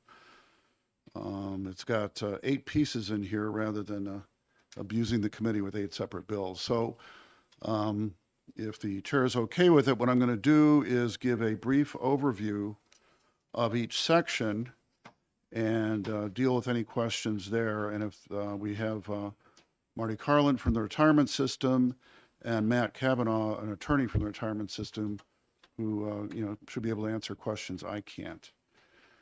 So the first one is cleaning up the language around teacher job sharing. I guess there are situations where 2 teachers, I suppose more, but well, it's 2. They're basically covering the same job, and that's like to give them flexibility for various reasons. And then this deals with, how's the pension handled in that kind of a situation. And the intent of this change is to clarify what equally share means in that context, and to have this language also coordinated with other language in the RSA 100A:4 Roman 3-B. And you can see the language here. Now, there was a request for an amendment that came in yesterday from a representative from the NEA. It sent email out about that, and it just changes a couple words, and it adds a couple words and changes one. And the intent there is to clarify exactly what this means. I guess there was a situation in the past around this where there was a dispute between employees and the school district about the interpretation of it. And the retirement system, adjudicated that and actually agreed with the employee, but the change was intended to avoid that kind of a thing in the future. And if there's questions on the details on that, there's someone else here who can speak on it. But so any questions on this section? Or I'll take them, yeah, sorry. Yes, do you have you do have the amendment? I don't. I've requested it from OLS. I have not gotten it back. Okay. I sent the request in last night, which when I got it. which is why you haven't got it yet. Okay, Correct. thank you very much. All right, in that case, can move on to section 2. And this is this has to do with how the retirement system handles compensation for extra or special duty, which I think is mainly police officers, maybe others, I don't know. And the issue is, as I understand it, is that there are things that look like special duty, but if they're being funded by a third party, let's say a federal grant or something else, then it should be, the intent is to treat it as their normal employment pay and not, actually special duty. And this is just to clarify that. So any third question? No questions on that, I can move on. Representative O'Brien. Representative Eckes, I'm unclear, but I know in my former department, we have people that do military duty and they have to go on assignments. Would this affect them? 'Cause No, this is like if the police are doing special duty, like there's a NASCAR utility race. work being done, Yeah. and so they're flagging. They often, Okay. they have to be present for that, and that's paid for then by the utility or contractor or whatever. Thank you for the Actually, there are other clarification. sections here actually dealing with the military. Okay, thank you. Okay, moving on to section 3. It's resolving an ambiguity between the term newly appointed and newly created. And actually, if there's questions on this, I'll defer to Mr. Carlin.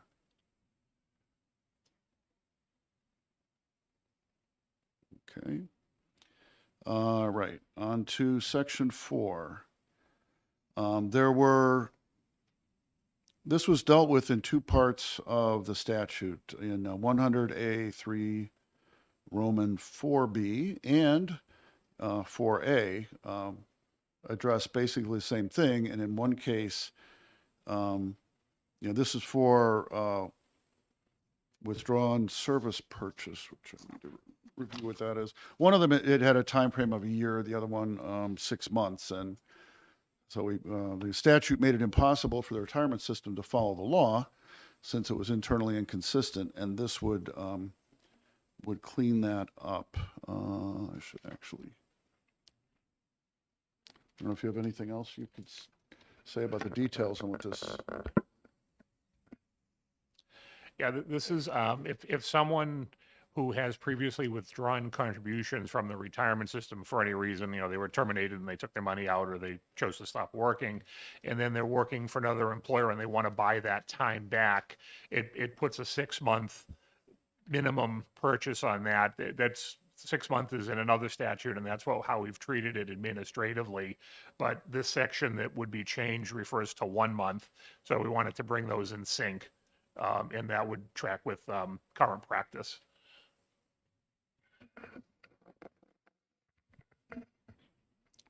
If that answers the question, I'll move on to A minor grammatical point, but if we adopt that, the apostrophe S would have to change to S apostrophe. Line Thank 30. you, Mr. Grammar Person. That is absolutely correct. okay, another amendment for. Oh, no, that's editorial. Oh, okay, fine. But we have to OLS adopt has it. enough to We do. have to adopt it first. Yeah, okay. Thank you. You need a staff grammarian, I guess. With Representative Sitek on, the position is open. Yes. Well, we have a new volunteer, it seems, so. Okay. Let's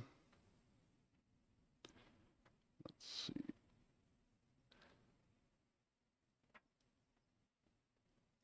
Actually, I'll leave this to Marty. It has to do with, there are times when people have to enroll and what if they don't? Yes, there is a provision in the law that allows if a member, through no fault of their own, was not enrolled by the employer upon hire, there was a clerical error or a misunderstanding of some sort, that, they can, once that's identified, they can petition for service credit on that, and both the member pays in the member contribution based on the time that they should have been enrolled, and the employer pays the employer contribution on that. And this adds the phrase not to, the person's election not to participate, which just clarifies and puts the onus on the presumption of fault is with the employer in those cases, not the member.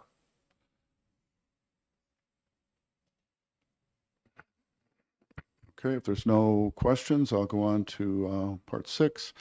And again, I'm going to turn this over to Marty, because what this has to do is clarifying what happens for military service members who cycle in and out of being with the military and then going back under the retirement system, and how that's all handled. I'm probably going to have Attorney Kavanaugh jump in over my shoulder on a couple of these, especially if there are questions. But he as our associate counsel and compliance officer, deals with these questions when they come up, and also drafted these changes, which is why it's great to have him here today. But under my understanding, this portion does two things. There's some additional unnecessary language that it cleans up, and it also clarifies the current provision regarding what portion of military service credit is free of cost and what requires the member to pay. Right now, there are two types of military service credit available in the statute, and the change deals with one where an active participating member of the retirement system is called to active military duty. And that was much more common 10, 15 years ago than it is now, but it's still quite possible. We have a lot of folks serving, in the Guard or the reserves, things like that. So the way we've interpreted this, the current law is that if someone is deployed, returns, finishes their deployment and comes back to work, they can get up to 3 years of service added to their member record at no cost to them. But it is ambiguous whether that arguably is per deployment or or cumulative. So that's what we're looking to clarify with that piece. And the second piece is sort of a fun, not fun, but interesting that our statute is not in compliance with federal law regarding purchase of prior military service. We have a provision in our law that says you can only purchase prior military service. This is service given before you've joined NHRS as a contributing member. You can only make that purchase if you're not already collecting a military pension. And that's conflicts with federal law that says people can do that. You have to have at least 10 years of service with NHRS to buy the prior military service, and you can buy up to 3 years. So this would strike out the provisions that are in conflict with federal law. One of your colleagues, Representative Lynn, former member of the judicial branch, pointed that out to us last year. So we haven't been following the current law, but we want to get it in comportment with the federal statutes. Okay, Representative Wilhelm?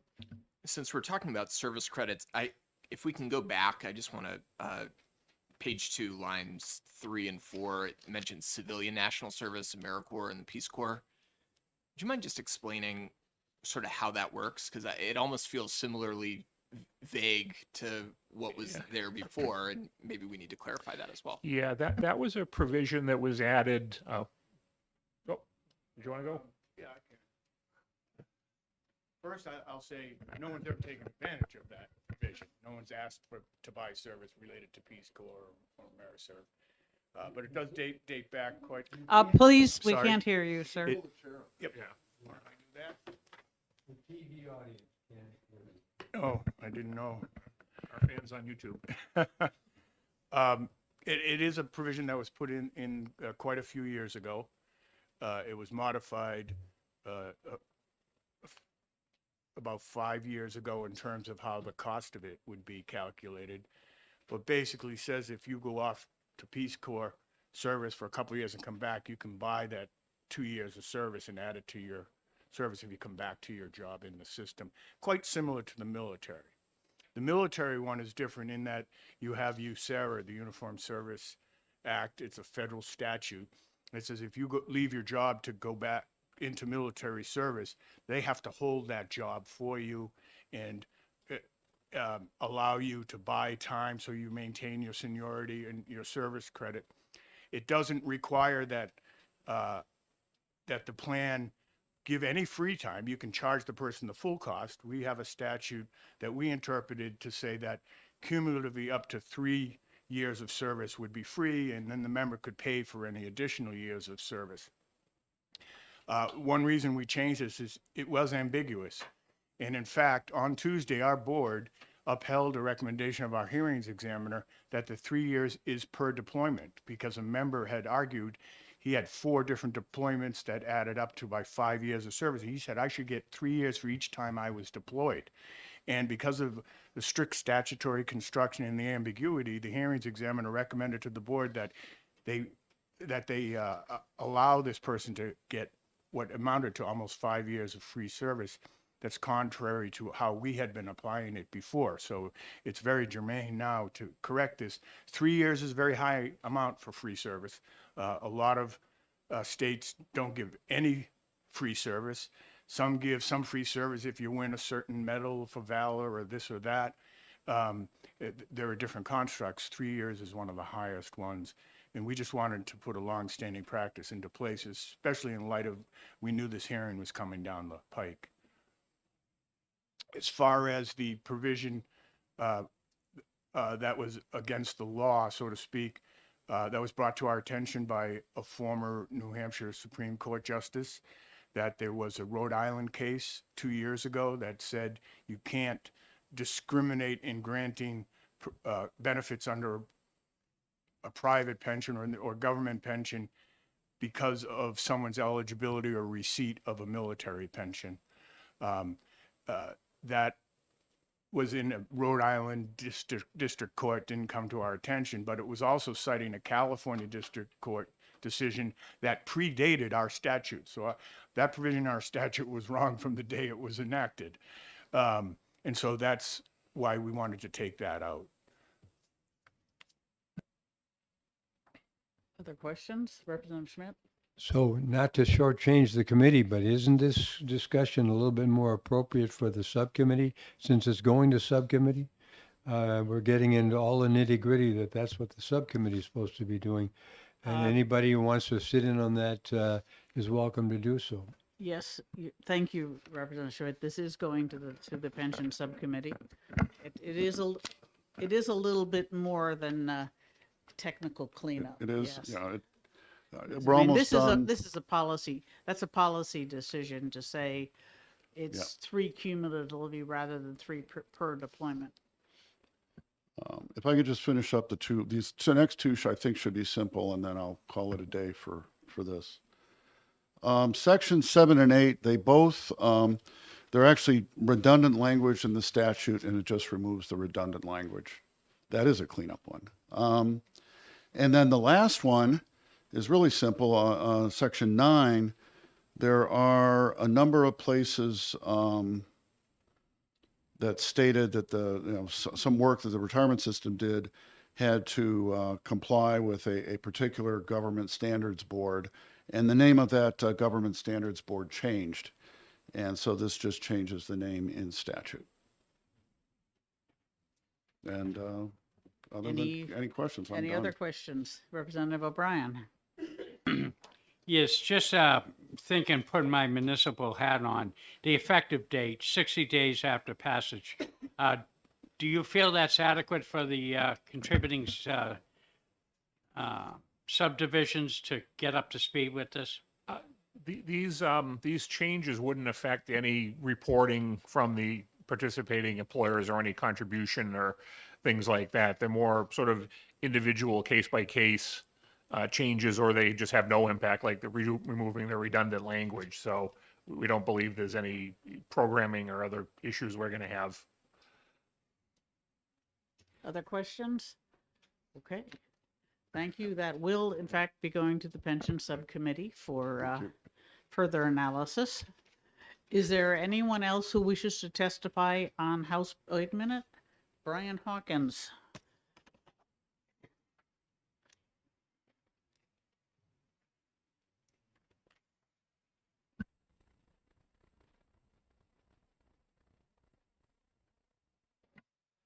Thank you, Madam Chair. For the record, Brian Hawkins, here representing NEA New Hampshire today. We represent 17,000 teachers, paraprofessionals, other school employees across the state.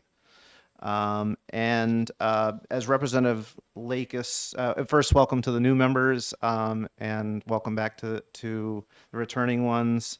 Want to thank Representative Lakis for submitting the amendment that we requested to OLS. I did hear that the chair mentioned that you are going to send it to a subcommittee, and so, you know, I'm happy to go. This is fairly brief, but I did bring some copies of a Word document amendment, if you would like me to hand that out for reference, or I can save that for the subcommittee.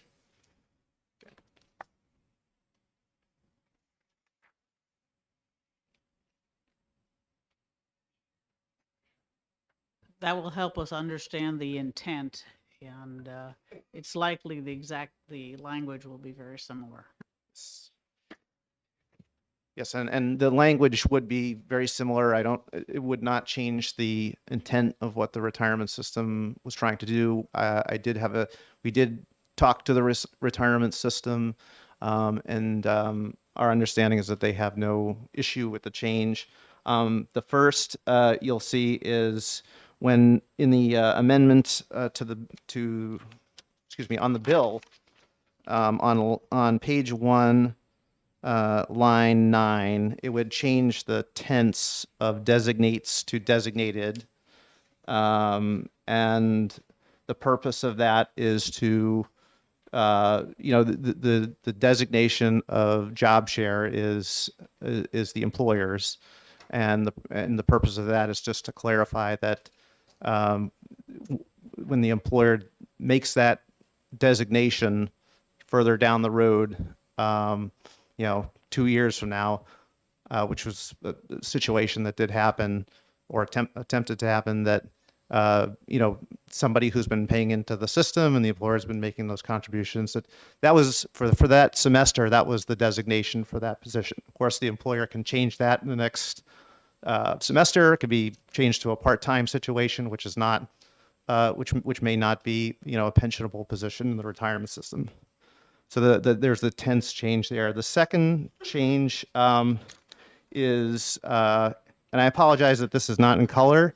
I've been at NEA New Hampshire for 3 years, and apparently they haven't given me color permissions on the printer yet. But the additional There's a vesting languages. period. What's that? It's a 10-year vesting. Yes, 10-year vesting on color permissions. I think that may be in the law too. I don't know. So this would apply to on line 10 of the bill, where it says scheduled to work 50% of the regularly scheduled days. This would add or hours, and the purpose of that is more to just clearly reflect the nature that is some job shares, which it's not you work on Monday, I work on Tuesday. It may be a situation where you have, 2 working moms who they're covering a PE instructor position, for example, in the morning, and then someone else in the afternoon. So that's more just to make it clear that we're not just talking about different days. So that with that, I don't have any other comments other than once again to thank Representative Lakis for the conversation yesterday and submitting that to OLS, and we'll be happy to attend and work with the subcommittee when it meets. Okay, thank you very much. Are there any questions? Representative True. Thank you, Madam Chair. We'll need at least 3 more copies of. Oh, did I not? Thank you.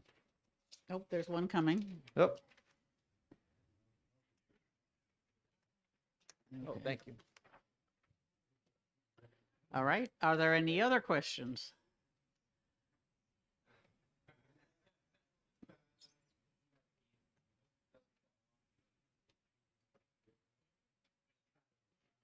Okay. Okay, I don't see any more questions. Is there anyone else who wishes to testify Thank you very much. on House Bill 193? All right, seeing none, I will close the public hearing, and we will resume at 1:30 on CACR 1.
Good afternoon. Welcome to EDNA. I'm opening the public hearing on CACR 1, and I'm calling Representative Moffett, the prime sponsor.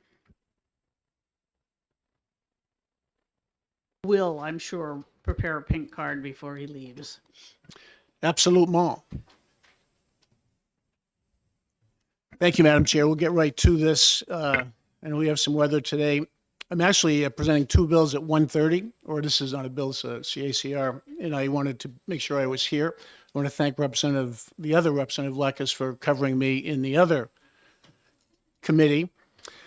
So for the record, I'm State Representative Mike Moffett, representing Merrimack District 4 in the beautiful towns of Canterbury and Loudon. So Calvin Coolidge, who most of you have heard of, famously once said, persistence is omnipotent. And his point was that stay with things, don't give up. In fact, Winston Churchill, in the most famous commencement speech ever, was 3 words, don't give up. And that's why I'm here today. We've had this measure before, and it's back for a good reason, because a lot of folks are hoping that it would come back. So here we are. Constitutional Amendment Concurrent Resolution 1, CACR 1, is a measure establishing a lieutenant governor position for the state of New Hampshire. So, and I have sent my testimony to the committee already, and I have also forwarded on a former representative sent me some information about lieutenant governors, which I've also sent to you all as well. Maybe some of you had a chance to look at it, and if you haven't, it's in your, both of those are in your inboxes. So currently 43 states have lieutenant governors. Now, I know that is not a reason for us necessarily to do this. Just because Massachusetts does anything doesn't necessarily mean that we need to follow in their footsteps. But there's a strong case for giving this serious consideration, which I hope is the case. Constitutionally, our current line of succession calls for the state Senate president to replace the governor. And this has happened several times, most recently in 2016, when Senate President Chuck Morse replaced Governor Maggie Hassan briefly when she was sworn in to be a U.S. Senator. Senate President Ralph Howe, which some of you may remember, he's from Lebanon, he replaced Judd Gregg in 1992 briefly, same reason, when Judd Gregg was sworn in as a U.S. Senator. But please ponder what happened in 1982 when Senate President Vesta Roy was sworn in as acting governor after the death of Hugh Gallen of Littleton. So these two individuals, Governor Gallen and Senator Vesta Roy, were of different parties. And that's could have been problematical. Had Governor Gallen won re-election against John Sununu and passed away later in the term, we would have had a Republican a Republican senator, Senate president, replacing a Democratic governor. And that just is a problem. And it's a problem for all it's Marine for all concerned. And this measure that you have in front of you is a nonpartisan measure, because in the future we just don't know who will be in which positions. It's nonpartisan, also bipartisan. The last time this came through, I had a couple co-sponsors who are now in the Senate, interestingly. But my 3 co-sponsors this time around are from the other party. So this is true. This is a constitutional issue, and it's truly bipartisan and nonpartisan. So to have a Senate president one party replace a governor of another party creates potentially many issues. And I've emailed my testimony to you all as well as some information about how other states do lieutenant governor issues. So were this to happen, and it has happened in the past, I just gave you 3 examples, but those were very brief, short-term situations. What if this happened midterm? And that's something that is very, very important and very significant. And we've been lucky that we haven't had this come up before. So why this really needs to be looked at.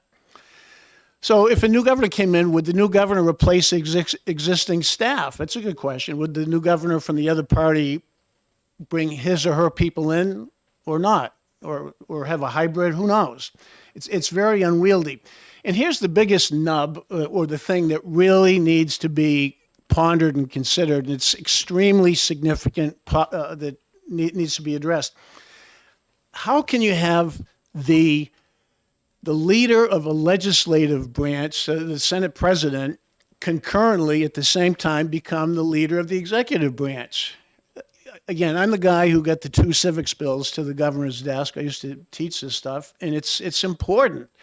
And I ask again, how can you have a lead in New Hampshire leader? This is separation of powers issues.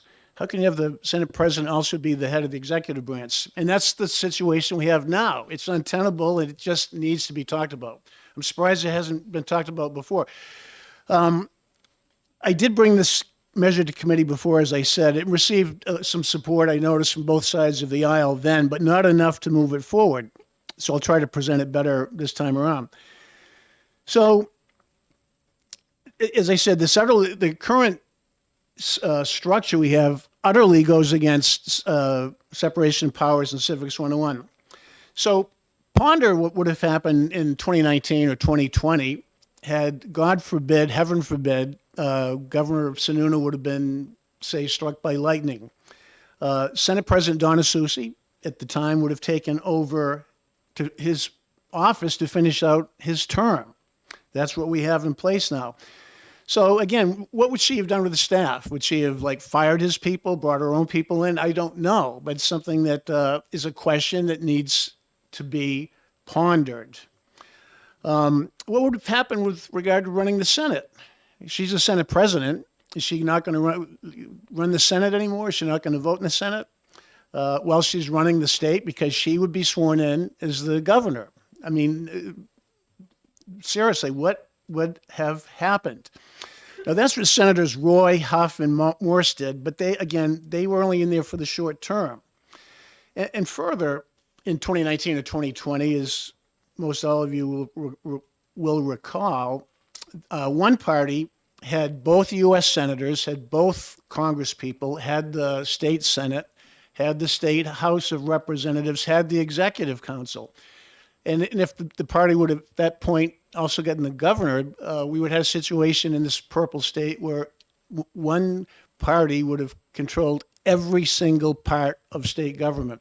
Now, the reverse situation was true in 1982, when Governor Gallen died and was replaced by Senate President Vester Roy. At that time, the Republicans pretty much controlled every part of the government, and we would have had a reverse situation. That's why this is a very nonpartisan and bipartisan situation. So, New Hampshire is one of only 2 states that has a 2-year term for governor. That mitigates the situation somewhat. If it was a 4-year term, it would be even worse, even more compelling. So, Madam Chairman, it's a potentially serious situation that's just not an issue in other states, because most other states have a reasonable working line of succession. So, I bring this forward because it needs to be addressed, it needs to be talked about.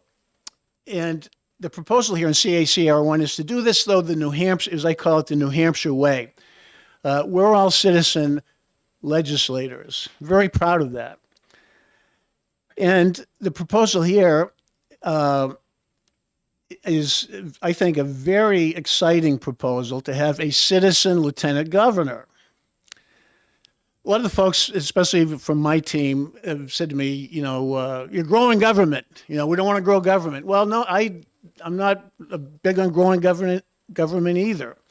But for $125 a year, which is what the Senate president gets, our citizen lieutenant governor, which we would have if this moves forward out of this committee and goes to the Senate, it doesn't go to the, as you know, this doesn't go to the governor, it goes to the people. It's a CACR. And I would hope, obviously, that this would go to the Senate and then to the people. It would be a wonderful civics lesson, because there'd be a lot of discussion all over the state about the structure of our government. A lot of people would learn some stuff and they get smarter. So two governors for the price of one, essentially. I think that's not bigger government, that's better government. Our governor gets countless invitations all the time, more than he or she could ever begin to respond to. Ribbon cuttings, testimonials, funerals, school visits, meeting people. The governor is like a scheduler just to deal with his schedule or her schedule. Lieutenant governor would double the executive office's capacity to serve the people, to meet with these youngsters from the fourth graders who come here. I mean, I could go on and on and on and on about all the great things that a citizen lieutenant governor could do.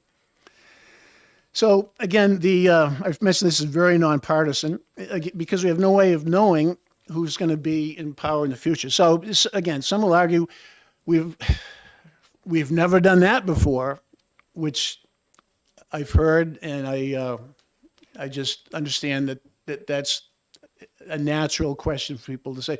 We've got along for 240 years without a lieutenant governor. We've never done that before. We don't need that. Or just because every other state has one doesn't mean that we need one.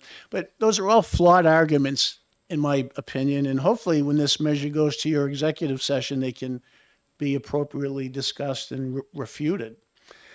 Last time I was here, 2 years ago, there were some good questions. As a former teacher, professor, I know there's no such thing as bad questions, but some of the questions that came up before some of you were here, I was asked, will the lieutenant governor have their own desk? Will the lieutenant governor have their own phone? Who's going to pay for the business cards for the new lieutenant governor? Those are all, no such thing as a bad question. Those are all questions, and that's why we have these hearings, these questions come out. And the answer is that the governor, whoever he or she may be, really would define or determine how they want to use their lieutenant governor, not unlike a president will make a vice president czar of whatever. And I think it's very exciting. I think governors to have this help and to be able to assign all these things to a citizen lieutenant governor would just make our government better, more responsive, better.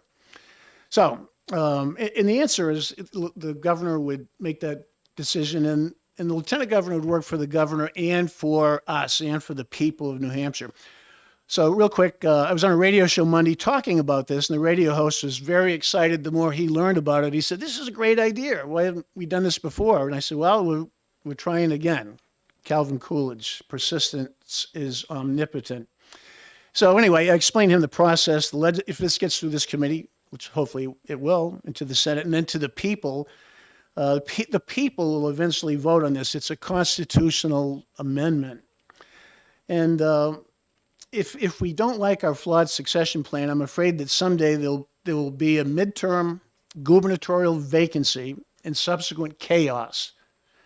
And some future eDNA committee will then likely recommend, well, we got to fix this. We need a lieutenant governor position. But if that's what happens down the road, whenever, I'm sure that it'll be structured differently. They'll say, well, we need to pay the lieutenant governor $125,000 as opposed to doing it the New Hampshire way with a citizen lieutenant governor, all for $125 a year. So I think we can do this and we should do this. And finally, if it will help move this measure forward, I pledge at this time, I will personally pay the lieutenant governor's salary the first year. Thank you, Madam Chair, and I'd be happy to take any questions if there are any. Well, with an offer like that, how can we refuse? Does anyone have any questions? Representative Simon. Thank you, Representative Muffin. My question is, when I'm looking at the bill, I don't see that the governor and the lieutenant governor would be running on the same ticket. Is that correct? No, yes, they would. If you read through that, I don't know, my glasses on. No, when we set this up with OLS, we made it clear that they would run as a ticket. And if you read down the measure, it should make that clear. 15. Okay, yeah, I see it. Yeah, that's a great question, and I think we addressed it. And of course, the committee now owns this measure, and obviously can tweak it or do whatever you want to do with it. Good question. Thank you. That's clear. Anyone else? Representative Gerhardt, do you have a question? Thank you, Madam Chair. Do you, Representative Moffett, do you personally see somebody coming in to greet students every day and do all these ribbon cuttings for $125 a year, just for the prestige of being Lieutenant Governor? Good question. Thank you for the question, Representative. The answer, yes, absolutely. Look at all of us. You know, we're all here for less than $125 a year. And I think that to me, it's very exciting. You know, how would this be filled in the ticket? Would the future governor pick an elder statesman, like, I won't name any names, somebody who's been around for a long time and has gravitas and wisdom? Or would they pick a young up-and-comer? And again, I won't point to anybody who's a young up-and-comer to groom them perhaps for future opportunities. So absolutely, I think people would love to have this. And I see it more as ceremonial. Yes, it would be ceremonial, but it would also be substantive. Does that kind of answer your question? Sort of. Thank you. Okay. Representative Abear, and then Representative True. Thank you, Madam Chair. Thank you, Representative Moffett, for being here.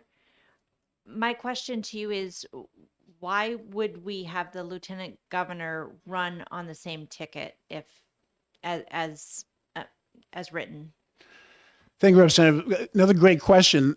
Because my answer would be that we would want the ticket to be in sync. There are a couple of states where they're elected separately, and I don't think that's a great model. I think that you could elect a lieutenant governor who is maybe of a different party or different philosophy than the governor. Again, I know some of you know some history. When our country started, the president was elected by the electors and the voters, and the vice president was elected separately. And we quickly found out that didn't work so well, especially when one of the vice presidents shot and killed Alexander Hamilton. And we eventually made that a ticket. So this is similar to your great question. That's why, and also to Representative Simon's question, I think it should be a ticket so they're in sync. Representative True. Thank you, Madam Chair, and thank you for taking my question. I don't see where it is addressed in the constitutional amendment how the lieutenant governor is chosen. Does he go through a primary, and the winner of the primary on the Democrat side, if it's a Democrat governor, would be matched up at that time? It only mentions November. Sure. Thank you, Representative True. Another great question. That's even a better question than the one about do they get a desk? So my answer to that would be, like in most states, and again, you have the opportunity to tweak the language if this moves forward, to make clear that they would run as a ticket. And that's the way it happens in most states. The governor is, and his or her running mate run as a ticket. So in a primary, and this is kind of interesting, it is a civics, I think it's fun and exciting to have tickets now so that you get to vote for two instead of one. So that's how I see this unfolding if it were to move forward. Other questions? Representative Schmidt. Thank you, Madam Chair. So, Representative, in all seriousness, if the lieutenant governor is going to be taking over the ribbon cutting and such ceremonial activities, then he or she is going to have a separate vehicle, a separate driver, because the governor doesn't drive himself around. He's driven by a state trooper who is also his, in this case, bodyguard, but also his driver, because we don't want the governor having a traffic accident and possibly being killed as a result of being maybe not the best driver in the world. But the point is that that there's going to be, aside from the $125, which I'm glad to hear you would pick up, The cost of the staff for this lieutenant governor is a definite expansion of government. So the lieutenant governor is not going to be answering his or her own phone, I believe, or welcoming people to his or her office, which would have to be provided and so forth. So there are going to be staffing costs. And have you given any thought to what kind of cost would be involved to handle all the security and other administrative functions that this lieutenant governor would be doing? So that's question number one. Thank you, Representative Schmidt. And that really is a great question, and it's one we're sailing into some uncharted waters, so to speak. And questions like that, yes, the governor would have, especially if this ever moves forward, then the first lieutenant governor situation would be setting a lot of precedents. And of course, every president, every governor handles their staff differently. You're right. That's an excellent point. There are some other expenses. Now, would the lieutenant governor, if he or she had to go to represent the governor in Portsmouth for whatever, would they have a state car? I would say probably. I mean, if I was lieutenant governor, I would offer to drive myself. But you make a good point. You can't have the person in line to receive the governor not being, having security. So there would be some costs and expenses there. Would they be daunting? I don't know exactly what those costs might entail. I think they could be fairly minimal. If it depends how active the lieutenant governor is going to be, how much they're going to travel. Good question, but I think those are manageable, and it would be up to the governor to decide how broadly, how much they want to use their lieutenant governor. And as you said, I've offered to pay the first salary, but not the travel expenses, so that's clear. So I think we had to have something in writing from you with regard to how much of the additional costs, which you're saying that the governor is going to declare and determine what the functions of the lieutenant governor are going to be. And the president does have a lot of say with regard to how much the vice president is taking care of, and the czar you mentioned of this or that current crisis or critical situation. But I don't think that a governor is going to be able to have free will and free reign over what the lieutenant governor is going to do, and so that I'm asking you, the cost involved are going to be more considerable. And where have you given some thought to the governor has a residence in New Hampshire, rarely uses it, but where would the lieutenant governor live? Sure. Again, you make a good point. There is an Air Force 2. We all know about Air Force 1. There is an Air Force 2 that the vice president uses. So were some version of that to come here to New Hampshire, again, I don't want to necessarily speak for some future governor. Depends, some governors may want to minimize what they invest in this new position in terms of support. So I don't want to speak for a future governor. If I was a governor, which I never will be, I would probably try to, be as efficient as I could, coordinate schedules, have the lieutenant governor use my vehicle when I'm not using it, to be efficient and frugal. But those are issues that don't need to be part of the Constitution. Those are administrative type questions that the governor's office, and the governor has a budget. I think, yes, if this moved forward, I think the governor's budget might have to go up a minimal amount, to TBD, to be determined. It would depend on the governor. Thank you. Representative Bailey. Chairman. You had said, and I think perhaps somewhat optimistically, that the candidate, lieutenant governor candidate, would be chosen for their gravitas and their wisdom. What I hear more frequently, perhaps unfairly, with the president and the vice president is they're choosing someone that won't outshine them. I'm sorry, I didn't catch your. More often I hear in the news that the vice president is chosen either for their location, that they're providing another location, but also someone that won't outshine the president, a lesser entity. Right. Rather than gravitas and wisdom. Yes. Senator Dan Quayle comes to mind when you say that, Vice President Quayle. So again, this gets to the exciting part of this. Would there be a political component to having a ticket? Of course. And I'm sure the wheels are turning in some heads thinking, okay, if this moves forward, to your point, should we have a male, female, old, young, somebody from the North Country, a geographical balance? I don't know, but I think all these potential combinations are exciting. And the gravitas issue, I mean, it's up to if you have a really young person running for governor, they may go for the gravitas older running mate. If you have a really older, the other way around, you might, if there's a really old, I hate to say old, more seasoned candidate running for governor, I would see them potentially picking somebody younger to, as I said earlier, to potentially groom them for future service. I think it's really exciting. It might evolve in the future, but I think it's exciting to think about. Thank you. Representative Simon? Thank you. Yeah, I had a question on the idea of doing it the New Hampshire way. So we would have a governor that makes a fairly substantial salary and then a lieutenant governor that would make $125.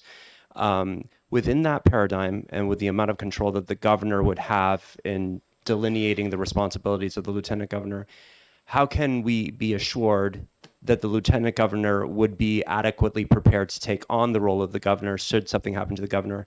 Because if the governors just say they do just want to use them for ribbon cuttings, ceremonies, things of that nature, they're not super involved in the political process, whereas at least the Senate president is familiar with everything that's going on at that particular point in time. How can we assure that that person would be better prepared than the Senate president to fill that role?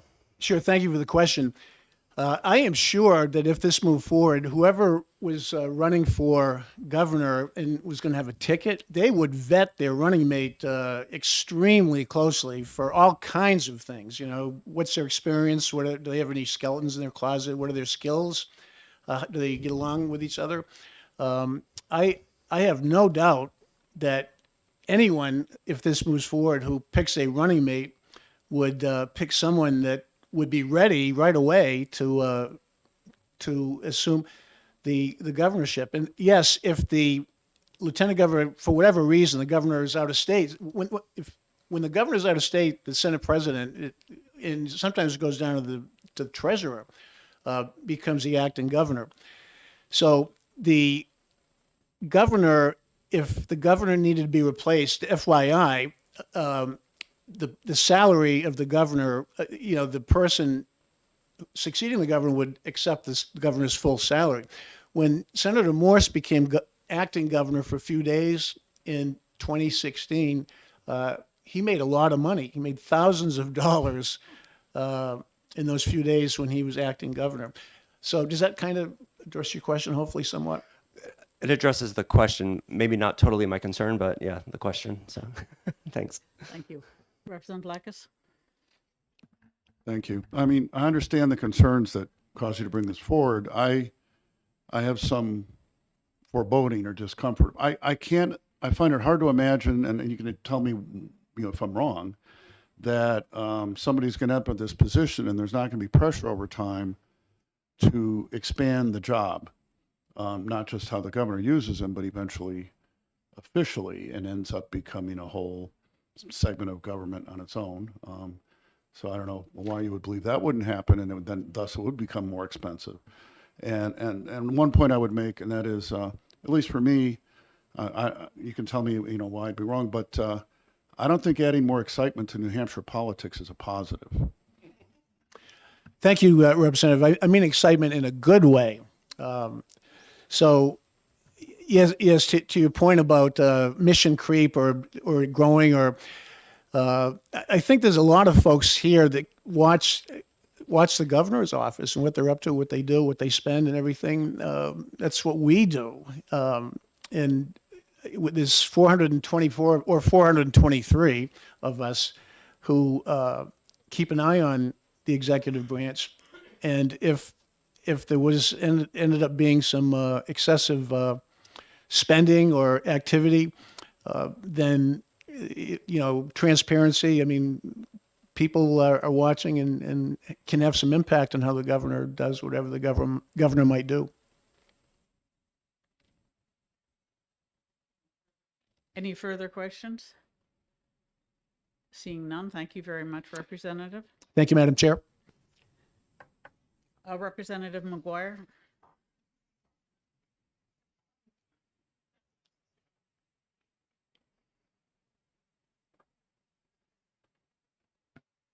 Thank you very much, Madam Chair, members of the committee. For the record, my name is Dan McGuire. I represent Epsom. And I didn't see anyone else in the audience who was going to speak against this, so I thought I'd at least come up and present the other side of the story. First of all, maybe we don't have to do anything simply because we're talking about fixing a very rare circumstance, right? The state's been around 250 years. We can't really point to some horrible thing that's happened along these lines. So, maybe it's less than ideal what we have now, but it's so rare that's okay to be less than ideal every once in a while, But let's say you're convinced you don't like the current situation and you want it to be changed. So let's talk about our governor in particular and what they do and so on. So New Hampshire has the weakest governor in the country. The only real power that the governor has on their own is vetoing legislation. The governor is only elected for 2 years. Many are elected for 4. The governor appoints commissioners and appoints a lot of people, but often those commissioners are given contracts longer than the governor's term, right? So the commissioner of, I don't know, DOT or something might have a 5-year term. And so the person in that role could be somebody left over, could be somebody that's not going to be appointed by this governor at all. And so they don't necessarily work for the governor in the same way they would in many states. You get a new governor, you clean house, right? You have a whole new set of commissioners and so on. Okay, that's not the case here. We have a lot of continuity among the commissioners and the executives of the state. And then finally, we've been thinking that all we have is a governor, but we really have 6 elected members of the executive branch. We have an executive council, right? There are 5 elected members of the executive council from 5 different regions, and they work closely with the governor. Anytime the governor wants to appoint someone, they have to approve it. Anytime they want to sign a contract above a certain amount, they have to approve it, right? So already the governor's power is less. So certainly the governor doesn't need help, right? So the governor doesn't have a lot to do, I guess, is my point. And so the idea that we need an extra person to help them, that's not really the case. But beyond that, because I'm somewhat sympathetic to the idea that it's awkward to pick the Senate president out of the Senate and have them do something else. Now, that's not that unusual. I mean, the U.S. government makes the U.S. vice president the president of the Senate, right? So it's not, mixing the two is not just never done or something like that. But even so, it does seem awkward, right? Having one less senator, what do you do? Re-elect that position, or who knows? But if you wanted to fix it, to me, a better way of fixing it would be pick an executive counselor. Somebody who's already part of the executive branch, somebody who's already been elected, not quite statewide, but by a very substantial margin. And so just ask the 5 executive counselors to promote somebody into that, leftover position for a year or less, whatever the amount is, right? It's an unusual situation, but it seems to me that would be an easy fix. And then there would be no question about mixing the legislature with the executive branch, and be somebody familiar with the things that the governor has been working on, and so on. You'd still have the argument, well, what if the executive council is one party and the governor is another? Well, obviously you got a divided government, right? So just that happens. So overall, I guess I don't care for this approach. Thank you, Madam Chair. Okay, are there questions from the committee?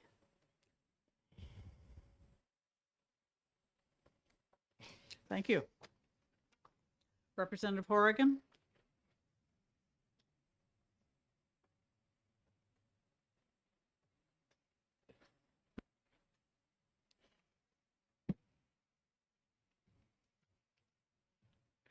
Thank you very much. I'm Representative Timothy Horrigan from the Stratford District 10, which is just the town of Durham. I'm used to representing multiple towns. So I checked off support with amendment, and though my thinking on this is not much different than the other representative who just spoke. And in fact, last year I checked off that I was opposed. I think, and the basic issue behind this, I think probably does deserve to be revisited. I'm not crazy at all about doing this New Hampshire way. I think the New Hampshire way, it usually works, but sometimes it doesn't. So I don't think paying someone a token $125 a year to twiddle their thumbs while waiting for the governor to die or resign is really it's a bad idea, even if it doesn't cost anything. And I think the cost would be substantial. And I frankly would think it would be better to leave that part about the compensation out, in which case it could be set the same way the governor's salary is set to commissioners, in other words, in the biennial budget process. And although there you have the question of what to do with the first lieutenant governor, but actually you'll have time to put that in the budget, because the way the timeline works for this particular thing, so even if this passes, the people don't get to vote on it until November 2024, and the ballots aren't printed up until after the state primary in 2024. So there's a very long, you have a lot of time at your disposal, so you don't have to pass this. There's no point in passing this right away. You definitely will want to keep it over the summer and retain it, because there are some aspects of this transfer of powers probably should be looked at. There is right now, if the office of governor is vacant in the first year of his or her term, we have a special election, although the president of the Senate or whoever else is in line serves as the acting governor until such time as there's a election. And we might be able to, I think certainly might be appropriate to push that, into the second year too, at least at some point in the second year. What happened the last time we used this, of course, Senator Morse continued to be the president of the Senate as well as the acting governor, but that was only for 3 days. And the current governor, he's still there, Chris Sununu had already been elected, and his election has already been certified. So he was just basically waiting 4 days for Chris Sununu to be officially declared the governor. And I don't specifically remember whether I think President Morse sat with the Senate, or whether the President pro tem filled in for him for those duties during those few days. But anyway, so I say certainly there's certainly something maybe you might enjoy looking at, and I definitely would say it's a bad idea to have a lieutenant governor who has no powers at all and is only paid a token amount. I think I know it doesn't sound like the New Hampshire way, but I think he should be paid, an appropriate salary as determined during the budget process, just like we do with the governor right now and the commissioners. And I think even the executive counselor's salary is set in the budget process. And he probably will need a staff, will need a car, will need a desk and a phone and all that stuff. And also you may want to consider if there's any specific duty you want him or her to do while she's serving as a lieutenant governor. Most states in the United States, the vice president or lieutenant governor serves as the president of the Senate. That might be an idea. Or one sort of joke thing I do, which I'm offering serve as a joke, but I've been involved a lot with what's left of the Register of Probate Office. We might be able to make the lieutenant governor the statewide Register of Probate for all 10 counties, but you probably should give him him or her some sort of specific duties to do rather than just sitting at his or her desk, or maybe not even at his or her desk, just in the corner of the governor's anteroom, twiddling their thumbs just in case the governor suddenly is no longer there. I don't think that's a good idea. So I would say definitely needs some work, and this may be an appropriate bill to retain over the summer, but not that we don't have other things to do all summer. So thanks a lot. If you have any questions, I can answer them. Thank you. Are there any questions? Seeing none. Thank you Thanks. very much. Representative Schultz?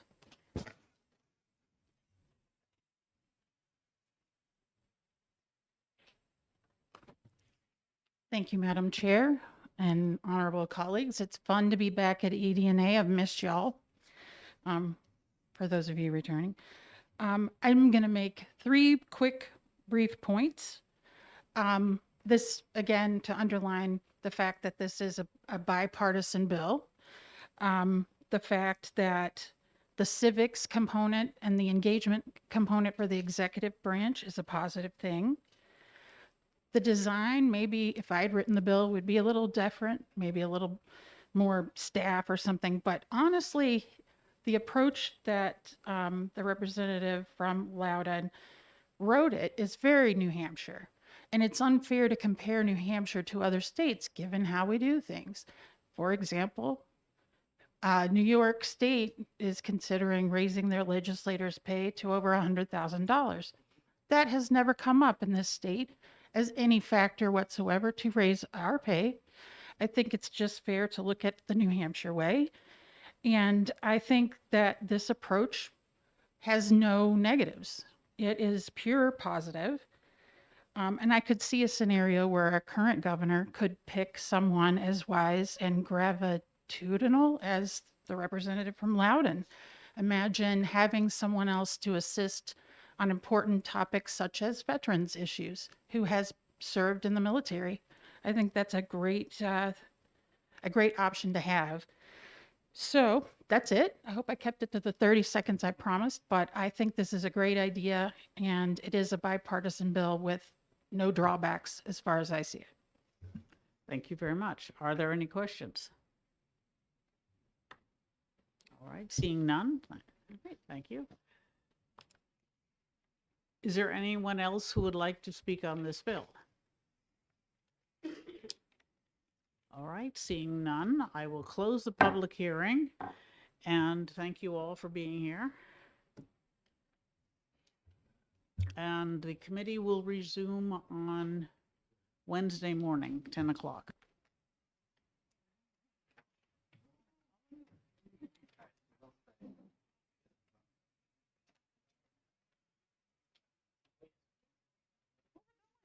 Yeah, we go. Yeah, coming to the